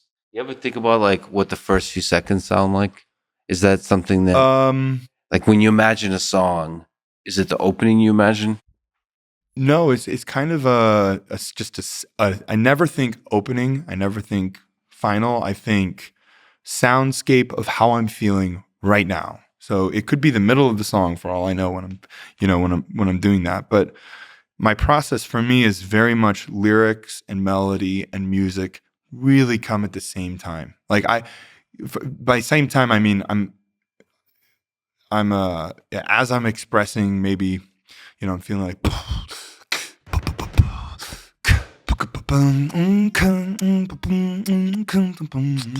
it's not that simple, but it's like I'll hear it, like it's like here's all the orchestra and you're kind of just pressing all the buttons at once, and melody in my voice is just one of those instruments. You know what I mean? It's just utilizing one instrument. So you're seeing the landscape, and that landscape includes melody, includes percussion, lyrics, a little bit, or lyrics. I will be words to begin with, like a word here and there. And like I'll be like, believer. I'm like, what's a word that I'm thinking of when I'm feeling this soundscape? And I always create with no theme in mind. I'm never for better or for worse, just my process is I'm sitting down and I'm writing a journal entry. Simple as that. It's like when you sit down to write a journal entry, are you sitting down and you're like, okay, I've had all these words here that I'm going to put on the page and I'm going to order it in this way. And my theme for my journal entry today is going to be this. Maybe some people do, but I don't. My journal entry is, I don't know what I'm going to say. Oh, how was today? Well, man, today was this and feeling this. And now that I think about that, I'm really angry about that. That hurt my feelings when this happened. You're formulating it as you go. And that's the joy of it. And for me, that's what music is. So I'll sit down not thinking, hey, I've been wanting to write a song that has a hard beat, or I've been wanting to write a song that's anthemic, or I've been wanting to write a song that's, it's like, how am I feeling right now? And it's joyful? Is the feeling joyful to you, or is it struggle? Because you just made it sound like it's I think joyful. It's, or at least close. fulfilling. I wouldn't use that. Yeah, fulfilling is the word I was kind of looking for. But there was because a lot of artists talk about really like you talk about writers. Cathartic. That's the word I was. It feels like having a good moment with a therapist where you're like, okay, I'm expressing this thing that I just need to express. For whatever reason, I need to express this. The majority of the songs I write, for the record, are never heard. I write over 100 songs a year. I release 20 songs every 3 years. So I don't know, what's that percent? 20 out of 300. Come on, Lex. It's less than 10%. Less than 10%, yeah. 8, 7 or something. But yeah. Anyway, so it's and then like getting together with the band and like getting them selected down is really what the process of. So you're really writing a song per 1 to 3 days, kind of maybe a song that you can't quite figure out the puzzle of that's gonna last a little longer. Is it where's the struggle? Every idea. Yeah, you finish every idea. I do. I finish every idea. So it's not just like laying completely unfinished. No. I could open my computer for you right now, and I would show you hundreds and hundreds of songs that you would listen to and think, that sounds like a song. It's like there's rhythm, there's melody, there's multiple instruments, there's lyrics. It's the same thing as for coding for me, which is music, which is I can't walk away until I've completed it. But it's finished. Finished is but it sounds like a song. I like certainly do a lot more with it after with the band where we pull it all apart. But it's a song. It'll be like, you'll listen to it and say, okay, that was a song. You understand what it is. For sure. Do you think, this is a painful question from a fan perspective, do you think there's genius on your computer that you walked away from that you just didn't notice it? Like, do you think there's truly great songs that you've written that you just didn't notice how great they are? I think greatness is something that I feel I don't feel like I've achieved greatness. Genuine. I'm not saying that to you in a way of like humility. It's like humility. Michael Jordan type. Genuinely, I feel like I am on a journey right now to find who I am. And I'm 34 and it's like, I haven't begun that journey. I feel like I'm just starting that. But that being said, I certainly don't know the right answer to what songs are beloved or good to the masses. Like Imagine Dragons is such a massive entity. It's like, I will say this, there are a couple times where I've fought really hard to decide on the single, really hard. Or I always fight for what goes on the record. Always. I always put the record together and that's the record that I want it to be. And me and the guys come up with that. And it's nobody else has influence, no manager, no label. The single, everybody wants to have a say in. Your label wants to have a say in it. Your manager wants to have a say in it. And I have fought really hard over that. And I've been wrong before and I've been right before. But as far as songs that I haven't put out, I mean... Because you can imagine so many songs. You think of so many Beatles songs that are like some of their greats, While My Guitar Gently Weeps. Right. I'm trying to imagine weird sounding, not that interesting, possibly songs. The majority of what we put, honestly, it may be our best stuff is that we don't put out, for instance, because our band is such a complex question. I really don't know, actually. I don't know. Maybe one day I'll die and people will look and be like, I hated Imagine Dragons, but now I listen to that song. I really like that. I wish they would put that out. Or maybe they'll be like, oh, it all sounds like shit. I don't really know. Well, that's sorry. It is a tragic thing. That's why I asked it, which is like there could be some great, incredible things that will take you a long time to rediscover, to realize how great they are. And it's also the tragic aspect of being an artist is you don't know, forget fame or all that kind of stuff. You don't know what's going to really move people because ultimately what you want is to connect with people, and you don't know what that's going to be. It's hard. I mean, to me, it's tragic. Just as a fan of yours, to see. Maybe I wonder if there's like incredible stuff there. Just as it is tragic to see great artists throughout history who didn't get recognition until they died. It's like because they basically held on. You know, Franz Kafka was extremely self-critical. A lot of these folks had an idea of what's good and not, and they were wrong. Right. They had genius. Well, they weren't entirely wrong because they became sufficiently popular, but it's interesting. I try to genuinely to release the songs that move me the most. Got it. So I'll say that. You're an audience. You're your own audience. Yeah, I try to put out the songs that make me feel the most. Like I feel that. That's my only gauge. Because it's so subjective of like, what is good? What's this? Nobody knows the song that the masses are going to like. Nobody knows that formula. Nobody knows it. So for me, it's always what makes me feel something. One of the main lessons Rick Rubin taught me when we worked with him on this record was his main point that he would continually bring up when like, because he's not the type of person to be like, that's a bad song or that's good. It's just not who Rick Rubin is. It's more like there's more nuance to it. He would say, I don't really believe you on that song. That's what he would say. He would say, and I knew that was like, that song's a no-go. He would say, and I would genuinely, there was a time he said it and it was about a song that I really felt it and meant it when I said it. But he didn't believe it when he heard it. And that was enough for, I was like, man, well, at the end of the day, like I can believe it all I want, but if the listener doesn't feel the honesty in it, just like we were talking about earlier, I think the most important ingredient is this truth, perceived as truth to someone else? And if it's not, the bullshit indicator goes and you're like, I don't care. I don't throw it away. I don't care about it. Well, you said that he made you go through like line by line the lyrics. Every song. That was excruciating for me.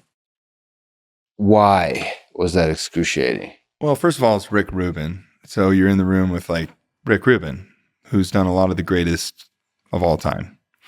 And so I had to first just put that aside and be like, okay, well, you've done a lot of my favorite records, but still you're human and not everything you say is going to be right. You know, and I'm a strongly opinionated person and so is Rick. And so when the two of us were sitting down in a room together, it was, you know. But the lyrics, which is interesting. So it's not the entire composition, but just like, let's look at the lyrics. Yeah. What do you mean here? Yeah. Oh, yeah. Because he would look over there was like, and there were battles he won and battles that he didn't win, and maybe he was right. I don't know. I mean, there was, for instance, I'll give you an example. There's a song on the record called Number One. Okay. Rick will probably laugh when he hears this. Because this was a big one that we kept going back and forth on. But this will give you a good insight of what it was like. And there's a line in it that says, I don't know. The chorus is, I don't know what I'm meant to be. I don't need no one to believe. When it's all been said and done, I'm still my number one. And he was like, nah, it just makes me cringe when I hear that. He's like, I just, like, do you have to be like, can it not be like, you're still my number one? And I was like, no, it's not about anybody else. Like, you know, it's about like self-love. He's like, yeah, but like, do you need to like talk about self-love like that? And I was like, well, I feel like I need to.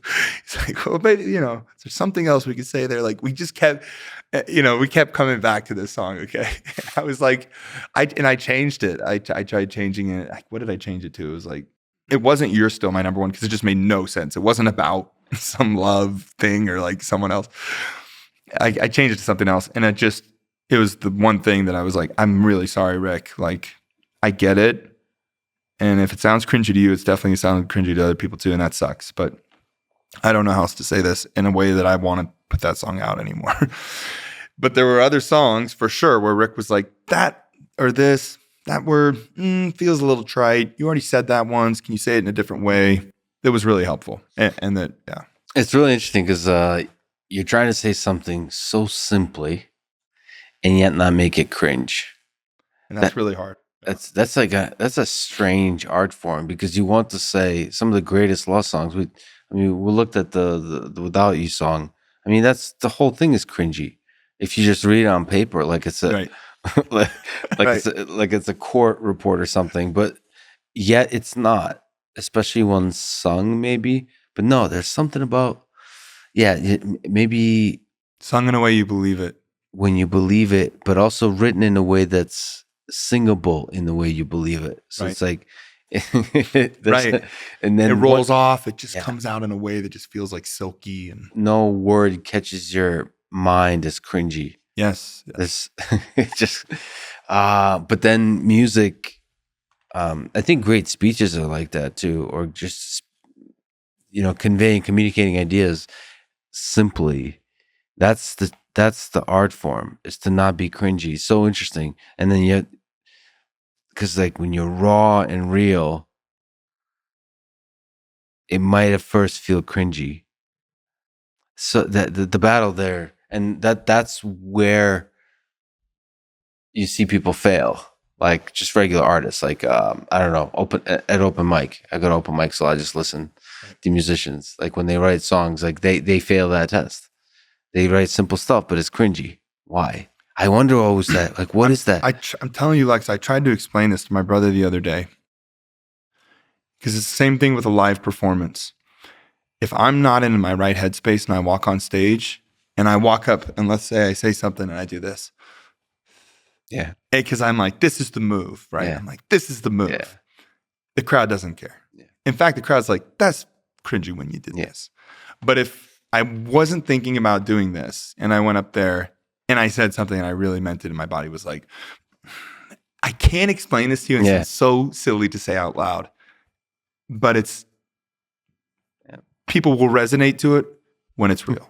And when it's acted, it doesn't, you could do it the motion could look the same, your eyes look the same, but there's something about the energy that people know. They know if it's real or not. Yeah, people are, like you said, incredible bullshit detectors. That's why I love 100%. people. I'll go on a stage, and if I'm not in the right headspace to be real, it won't be a good show. If I'm real, then it's a good show. It's as simple as that. Let's go through the song. Like I said, great opener. So you had this in your mind, this landscape? Yeah. First things first, I'ma say all the words inside my head. I'm fired up and tired. The beat was first on this. What about the first and the second and third? Like first things first, second. The first line I wrote was first things first. I don't know why it just was like, and then I was like, oh, that principle of Great line. Second thing second. Don't you tell me what you think that I could be. I'm the one at the sail. I'm the master of my sea. I'm the master of my sea. my dad had that in his office. He had this saying that was something about the sailor and being the master of his sea that I always loved. There you go. Simple statement. Yeah. Zero cringe in it. It's so powerful. It's so simple. I'm the master of my sea. This whole song is just trivial, but in terms of lyrically, but extremely powerful and original, unique sounding. Something about the words. Just even, you don't have to actually sing them. You just read them. And then raw. I was broken from a young age. Tuck myself into the masses, writing my poems for the few that look at me, took to me, shook at me, feeling me, singing from the heartache, from the pain, taking my message from the vein. Why am I reciting your words to you? But the percussion is throughout it. And that was there in the beginning. Percussion is almost in the lyrics, yeah. And I'm a very percussive singer because I was a drummer first before I think, same with Dave Grohl, probably a similar thing, which is I think in percussive sense a lot when I'm writing, because I also was, before I could play an instrument, I would beatbox. And I think Michael Jackson did this too, actually. I've heard in the studio that he was very similar. But a lot of what I do is percussive, because my brain thinks in it percussively first. A little more, because It's almost like a drum, like and then you lay words on that. yeah. Yeah, this. It's building. It's almost like drums. It's all building to the chorus.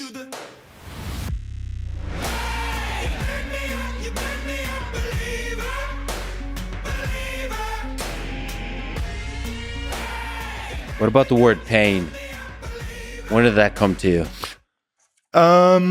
Pain. You made me a believer. Yeah, just the idea of I just wanted to I really, one of the things that a lot of the songs that I like divisiveness. For instance, not always, but there's times where I want someone to hear a song and I want them to either love it or hate it. I really don't want them to be in the middle ground. A lot of the songs that, like, a lot of my favorite songs are divisive songs. And so, for instance, with Pain, I want you to hear that and almost like, it's like, whoa. You know what I mean? And it's something either somebody's going to hear and they'll be like, man, I just don't want to hear that like that. Or it's like, oh, I felt that so deeply when he said that in that way because it sounded like this. And when you think of the word pain, it's like, at least for me, when I hear that word, it carries a lot of weight, So I wanted to sing it with a lot of weight and to come into that chorus with like it's a striking moment. And I'm also a tenor I'm a baritone singing as a tenor. So that's where that natural like gruffness comes from, is I'm singing out of my range, really up in my head voice, and it carries a lot of weight with it because of the baritone. Can I ask you a specific sort of the pause before the pain? Mm-hmm. It's really interesting because it's like a double.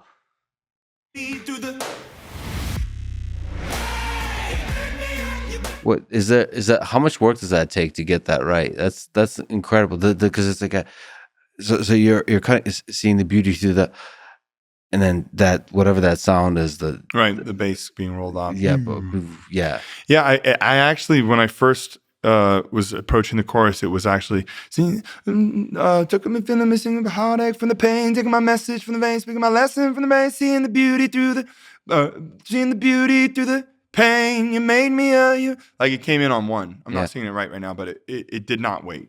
Yeah. And it felt like it didn't hit in the way that it was supposed to hit, because you predict that, right? You're like, you're waiting to see the beauty through the pain. You made me right. It was like the beauty through the pain. You made me. So I wanted to feel a little more like striking. Like, again, it's like that thing that makes you kind of do this a little bit. You're like, huh? But once you hear it a few times, you're like, and you predict, you know what I mean? It's like, I'd rather someone hear our song the first time and be confused by it, so they play it the second time. And then they're like, oh, okay. You know what I mean? Like, I really don't want,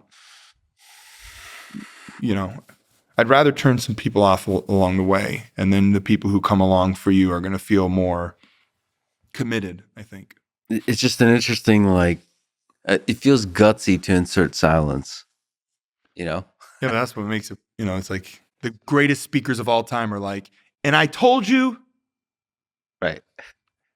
You would know. You know what I mean? It's like, you're like, oh. Yeah. What is that? Yeah, that's so interesting to do that just at the right time.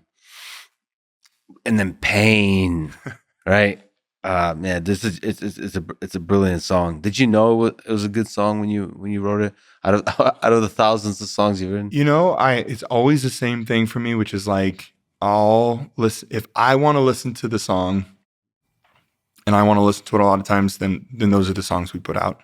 And I only want to listen to the songs that make me feel something. Whether or not it's like our single that did the very worst of all our singles was the song that I wanted to listen to the least. But it made the most sense as a single, which was all the wrong reason to choose it, right? It was I Bet My Life. It was the single off our second album. And that song was originally written, it was just a guitar and a vocal. And it was very just quiet and laid back. And we were like, well, let's try to dial it up. Let's try to produce it. And we overproduced that song. We self-produced it as a band, and we overproduced. And that song, I mean, it did good, in terms of a song, but for us, it did not do good compared to our other songs. And I really look back at that and learned a lesson from that. It's like, if I don't want to listen to the song, that's a sign already. Like, if you don't want to listen to your own song, it's probably not a good song. Yeah. You said your dad, elsewhere and today, just said that your dad early on was a kind of the early Rick Rubin. Yeah. So when you were starting out, he was he gave you feedback. He listened. What did you learn about music, about life from your dad? My dad is a really quiet grew up on a farm, very humble. I think he starts every sentence by saying, "This is just my 2 cents," pretty much. You know what I mean? It's like, he's like, take it or leave it. Like, you know what I mean? He's that kind of a sense. Like, there's humility in everything, and it's real for him. It's not like false humility. I really feel like when he's saying things, he really is like, maybe this isn't any worth to you, son. And he means it. But here it is. And it's always gold. And I'm like, wow, Dad, that's incredible, you know? So what, in those early days of you, like, so you were like 12 or something like that, like starting to write I was songs? 12. I wasn't showing my music to anyone. I started writing right when I was 12, and I probably wrote for at least, let's say, 6 months or something. And I had written probably, I don't know, like a lot of songs during that What was time. the topic, by the way? Love? It was anger? all sad. No, it was the first song I ever wrote went. And it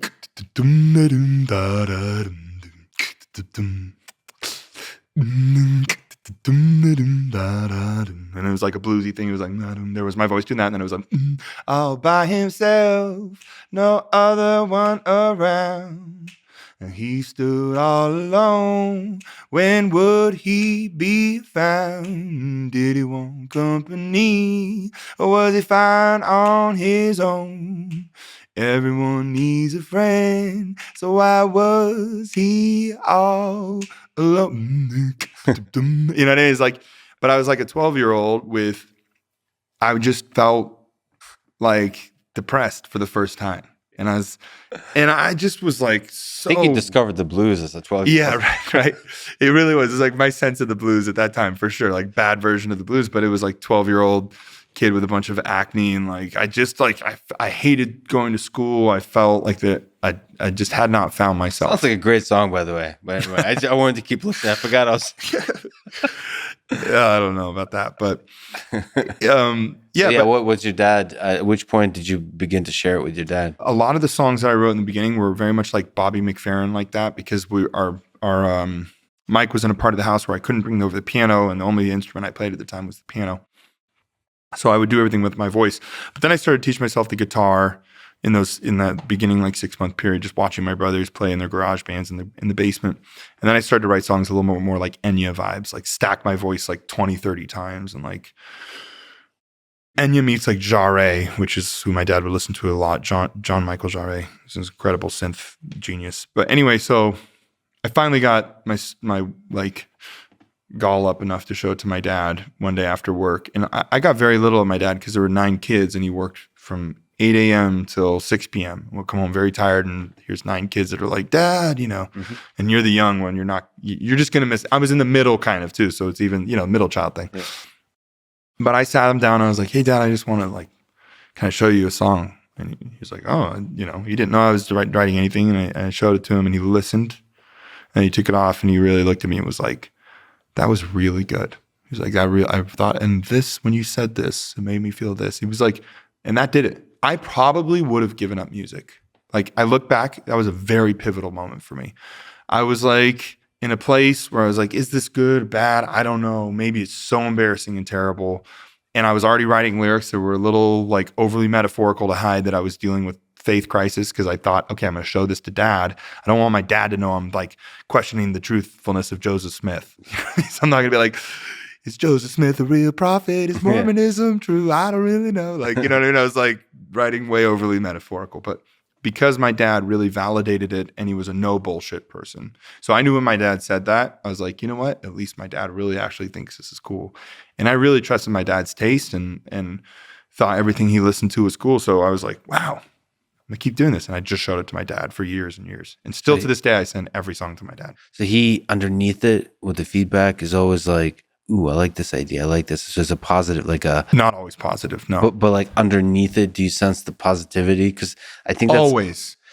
Never mean, never malicious. There's two types of criticism. There's like criticism that's just like you're looking to be hurtful to someone. And then there's criticism that's like really important for art. It's the type of criticism that's like you see the value in what's happening. And if it's honest, then you maybe communicate with that person. Like, I see what you're trying to do with that. It's not even like you have to say that or whatever, like butter it up. But it's like my dad would just give me this honest criticism that would be like, it certainly wasn't always good, but I knew it was always well-intentioned. I guess that's how I would say. So you made me re-listen to it. I'm a big fan of Cat Stevens. You made me re-listen to Father and Son. All sons have issues to work through with their fathers. And you said that you connect with this song in particular. I think, so you're a father now. What is it about the song that connects with you? For people, let me play it. Let me play a little bit. People should educate themselves on Cat Stevens. Oh my gosh. Ride on the Peace Train. The best. Ride on the Peace Train. You think this is a sad song? I hear it as hopeful. I hear it as a loving father saying just what his son needs to hear. It's not time to make a change. Just relax. Take it easy. You're still young. That's your fault. There's so much you have. It's like that calm wisdom. Yeah. There's time. It's wise. If you want, you can marry. Look at me. I am old, but I'm happy. And just the way he says that, like that should be a corny line, but it's not corny at all. It's like, yeah. Like you are now. Look at me, I'm old, but I'm happy. But it's not easy to be calm when you found something going on. Yeah, I mean the simplicity there, and it, yeah, but it's such a contrast with what's his name, Harry Chapin with the Cats in the Cradle, which is like the sadness of. So this feels like there's a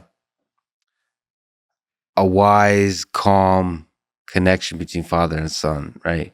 With Cats in the Cradle, I don't know if you remember that song. He learned to walk while I was away, and he was talking before I knew it. And as he grew, he'd say, "I'm going to be like you, Dad. I'm going to be like you." And the idea of that song is that he does become like his dad, which is funny, something you said. But in a different way, you become too busy to make that connection. His dad was too busy to make a connection with his son. In a not in a dramatic way, in a very kind of calm, nonchalant way. Like you just don't have time. You're busy at work. You're providing for the family and so on. There's connection, but you don't really form that like depth of connection. And then the father, when the son shows up from college and all that kind of stuff, he doesn't spend any time with the father. All that, and just the calm sadness of that we can live parallel lives and never quite connect. And there is a little bit of that in Father and Son with Cat Stevens too, like when the son is saying, from the moment that I could talk, I was ordered to listen. Yeah. I always remember listening to that line, feeling like that really moved me. But the beauty of that song is it shows, it's kind of like the theme of what I feel like we've talked about since the second you got here, which is something I really like. I don't know why it's such an important theme in my life right now, but the duality of just understanding that you don't understand someone else's situation. And there's truth to both sides.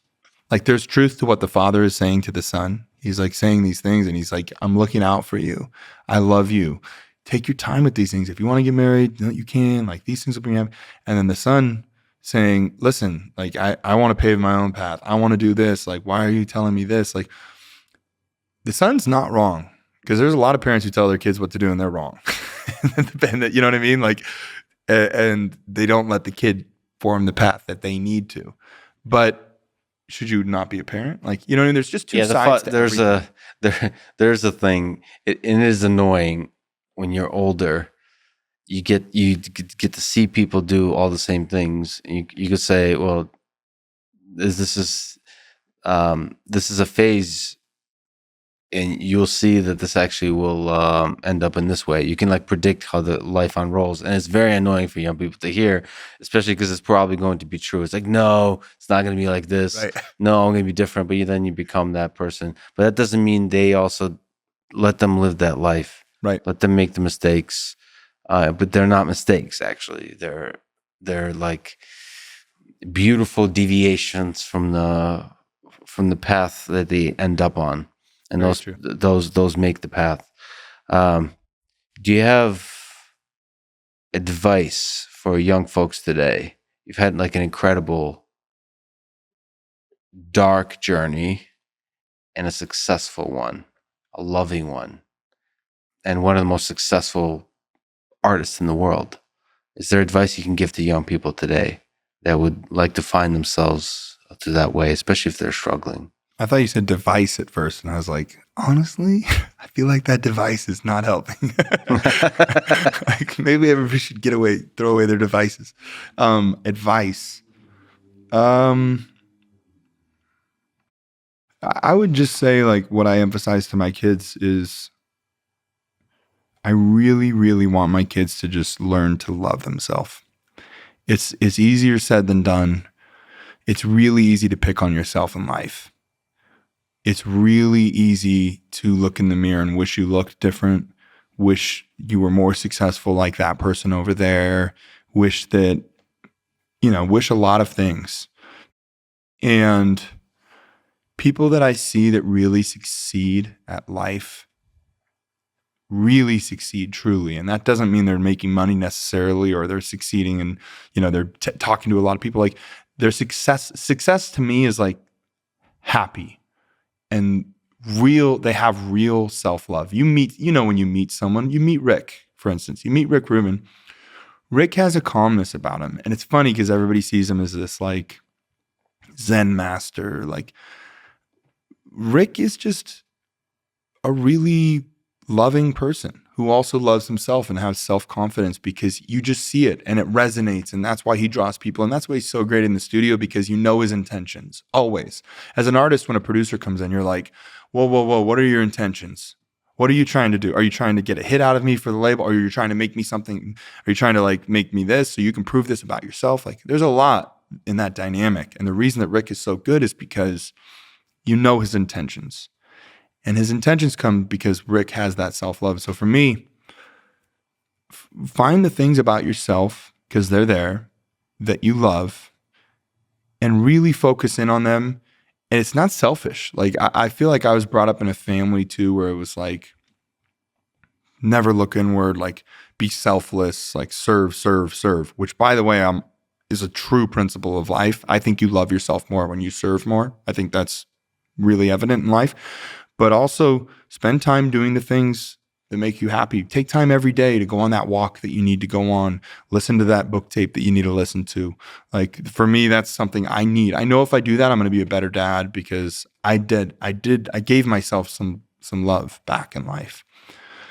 And I just forgive yourself, I think. Forgive yourself because everybody messes up. Everybody hurts others. Everybody says unkind words at times. Everybody fails all the time. And if you think that you're going to not, you're wrong. And you're eventually going to, and you're either going to punish yourself for it every day and be a lesser version of what you could be, or you're going to forgive yourself for it. And if you learned that that's not something you want, then try not to do it again. If you do it again, and you're probably going to do it again, whatever that is, you're going to gossip about that person. You're going to feel bad because then you gossiped about someone. Like, is there something you could say in terms of self-love? Is there a role for being critical?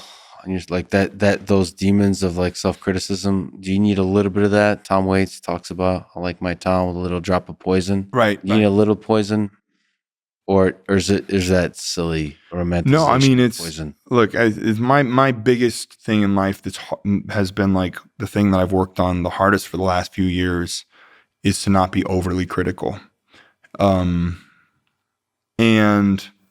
to let go of control. I think it's really easy to kill an artist.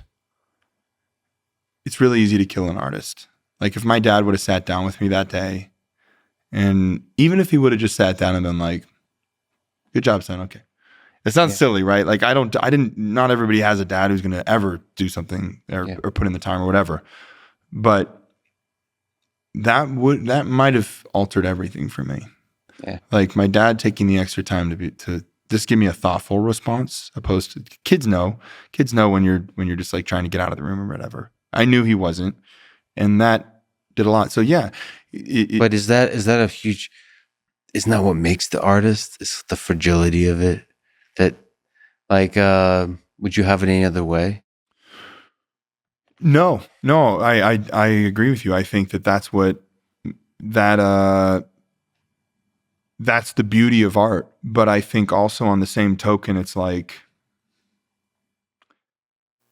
I went to Music Cares recently, which is a charity for musicians that are down on their luck, that maybe were successful at one point or have never been successful and they can't pay the bills. And this charity contributes money to these artists, aspiring artists, or artists who've had drug issues. And like, there's a lot that they do. And there was a statistic that they told that was staggering to me, which is, I think it was 75% of artists, musicians, say they struggle with severe depression. That's really high. I don't know what the national average is, but I would guess that that's higher than the national average per occupation. So I just think there's a tricky balance.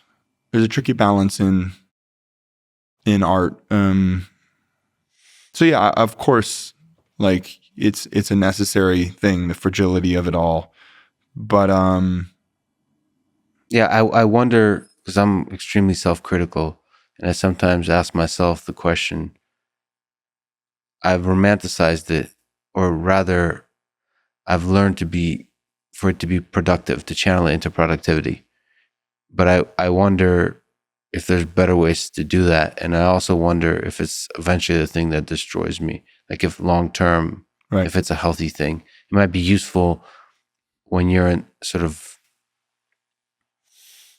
actively fighting the battles of the day. For me, it's engineering challenges and all that kind of stuff. Right. But then when you're sitting back and enjoying life with family and so on, is that going to be like, do you need to find that self-love, like ability to kind of silence the voice of criticism in your head? You know what? I really, you're making a good point. And I think that the middle ground is you need self-doubt to push you to be better. I do believe that, like, for instance, if I believed I've hit my, like, when you're like, is there a song on there that you think is genius? If I think I've written a genius song ever, I think I'd probably stop. I think I'd be like, you know what? Did it. I wrote, what's that perfect song? By Stairway to John Heaven? Lennon. Imagine. Imagine, yeah. Okay. If I'd written Imagine, I'd probably be like, that's it. Did it. All right. Perfect song has been written. That's the best thing I'll ever do. Yeah. So the fact that there is like self-criticism and criticism outside, I think is necessary. 100% for sure. It pushes you. It's just finding the right middle ground for that young aspiring artist to also not feel squashed and to be heard and to love, not even to feel squashed, just to love themselves, so that when they're in the room playing the song, they'll believe it because they believe themselves. They love themselves enough that they believe it. And then they'll do and then the song will come out great and they'll do a great performance. I have to ask, it's one of the very interesting aspects of your life, of the way you put love out there in the world. What is at the core of your support for the LGBT community?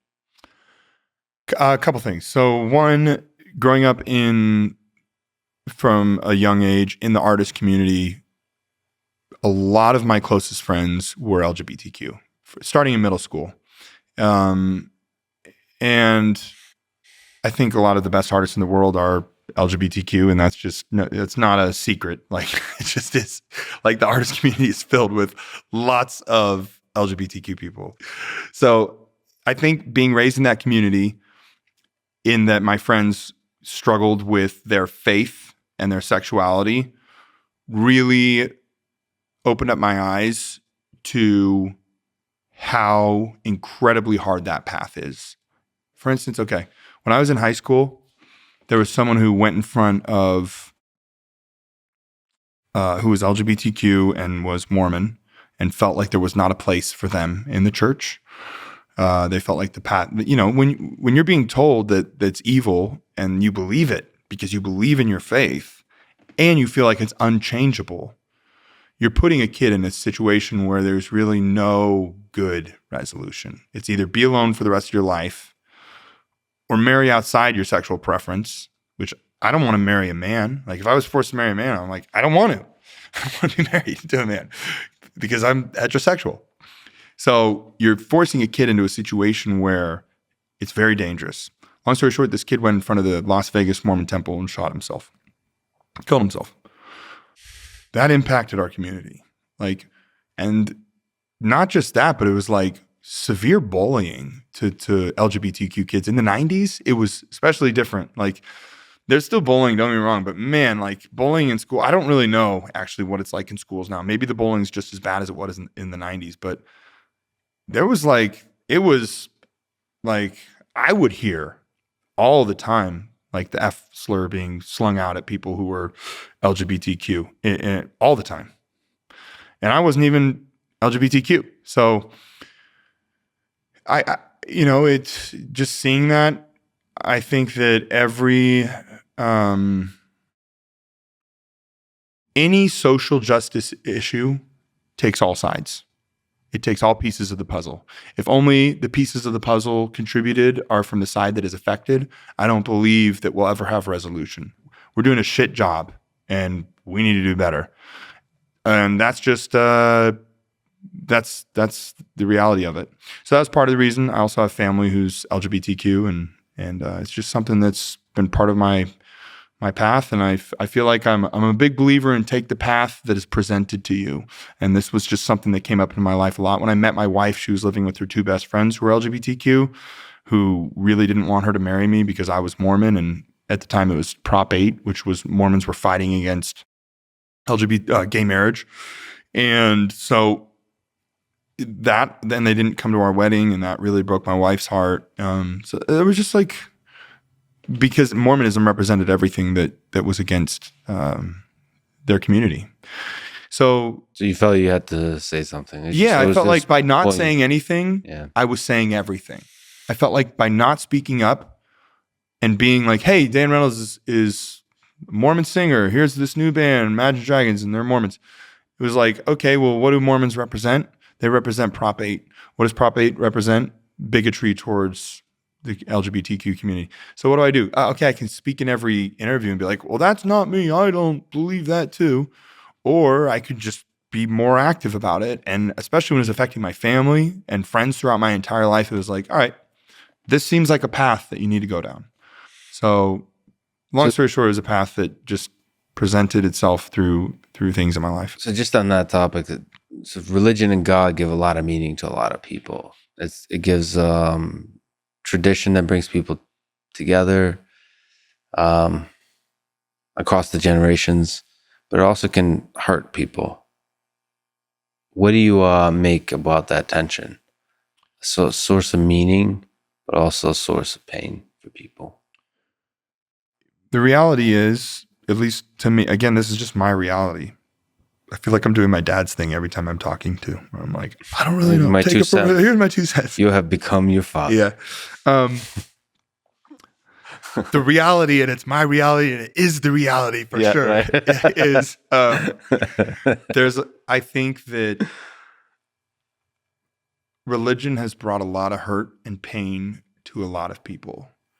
Absolutely, it has. I don't think anybody can dispute that on either side.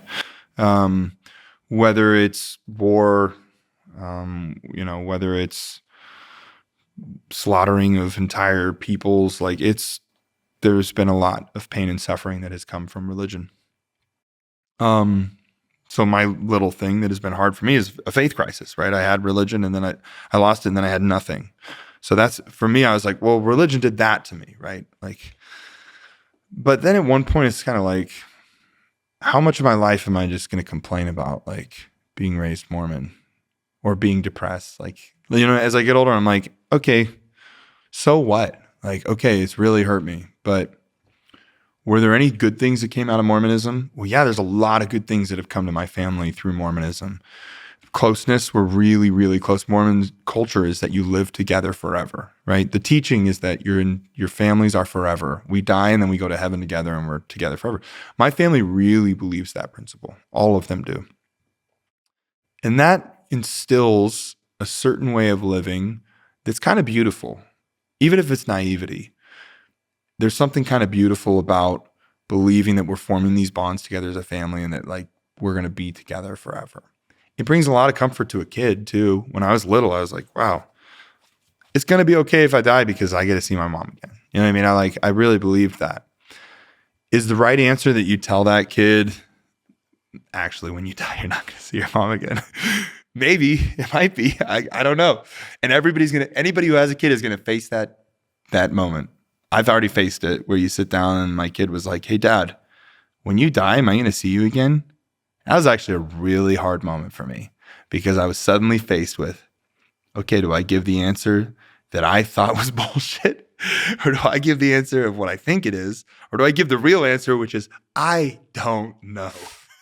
And that's what I chose, which as a father, that's not always the easiest answer because your kid, it's a wonderful thing that you feel like you can give your kid the comfort of like, hey, your parents are going to take care of everything. We know everything. We've been around. My kid's always like, are you the strongest? I'm like, yeah, I am the strongest. Are you stronger than everybody? Yeah. Yeah, I'm stronger than everybody. You know what I mean? So when you're faced with that moment, it's like, it kind of sucks to tell your kid like, you know what? I don't know if you're going to see me after I die. But I hope. That's why I said, I was like, I don't know, but I hope. I really hope. Because that would be awesome if we can hang out forever.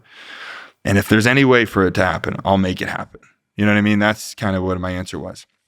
So long story short, sorry, I know that I'm being lengthy on this. Is there like, what is my thought on religion? It just is. It's been here forever. It's coping. I can't say whether it's true or false. How the hell am I supposed to know? You know what I mean? Like, I've lived 34 years on this planet. A lot of people have been around a lot longer than me, and they really believe very deeply. And a lot of them are smarter than me. You know what I mean? Like, I look at my older brothers, for instance, who are very practicing Mormons. These guys are hyper intelligent. My younger sister, hyper intelligent. All of them smarter than me. They all believe it still. So what am I supposed to say? Well, you're all stupid. You know what I mean? Like, you're all wrong. I don't know. Like, maybe it's the South Park episode where everybody dies and then they're like, well, the right answer was Mormonism. And everybody's like, oh, you know what I mean? Like, Mormons love that moment in South Park. They're like, hey, that day may come. That day may come. Yes. So maybe I don't know is the honest answer for everybody around the table. But the biggest question for which I don't know is the right answer is what's the meaning of this whole thing? What's the meaning of life? Now, you're not allowed to say I don't know. Okay. You can be just like your dad and say, let me just give my 2 cents. Take it for you. Whatever it's worth, take it or leave it. It's probably worth nothing. It's piddle on the ground. Why are we here? It's just busily creating all these kinds of things, worrying about things, having kids. My purpose, at least right now, is to wake up and try to bring light, love to the world, light, love to myself, and have integrity. That's my purpose. The ultimate purpose of life, I guess that's my ultimate purpose of life. I don't know what happens when I die. Ayahuasca gave me some sense that there's more to be known. I'm sure there are other things in life that would give me that I'm looking for it. I'm a seeker. Like, I'm always looking for the next something to give me hope in something more. Even if so, I could just not bullshit my kids when they ask me that question and be like, you know what? I really don't know. I want to not know more. if that makes sense. I don't want to, like, I want to see things that make me confused, that make me question what I already knew. Like, like, when I meet an atheist who comes up to me and they're like, atheism, atheism, atheism, it's just as laughable to me as when I meet the Mormon who comes up and they're like, Mormonism, Mormonism, Mormonism. I'm like, how do you guys know? So you feel like you're doing through all your travels, through all the people you meet, you feel like you're still keeping your eyes open and your heart open to sort of discover something new, like the ayahuasca experience, that there might be deeper truths out there. Yeah. And I want to find them, and I want to surround myself with people who are just looking for it. I'm not interested in people who are just looking to point fingers at each. Like, life is so short. I'm looking for. It's one of the reasons that I want to meet with you. Is I was like, wow, Lex really seems like he's on a journey to find truth, and that humility for me. It's same thing with Rick. It drew me to Rick. It was like I see that and I identify with it, and that's what I'm looking for. There's the final song on our new record that's coming out. The chorus goes, and this is like this is my best answer to what you're asking. The chorus goes, "Take it easy on me. I need some lullaby. They tell me heaven's just a lie. Well, I'm not surprised. Tell me that you know, no, you don't. Yeah, you're just like me. Can we just all hope for the best? Take it easy." So that's it for me. It's like I'm in a place in life where I'm like, I don't know. Tell me you know. I'm not gonna believe you. Maybe you do. I'm not gonna believe it, but like, let's just be easier on each other and like try to find truth wherever it may lie. But above all, know that we don't know jack shit. I think that's a mic drop moment. Dan, thank you so much. You're an incredible human. I love that you share with the world the darkness of your mind, of your life experience, and the beautiful light that you've shown to the world. So it's a huge honor, and thank you for spending your valuable time. Good luck on the tour. Thanks, man. Thanks for having me. Thanks for listening to this conversation with Dan Reynolds. To support this podcast, please check out our sponsors in the description. And now, let me leave you with some words from Aldous Huxley. After silence, that which comes nearest to expressing the inexpressible is music. Thank you for listening, and hope to see you next time.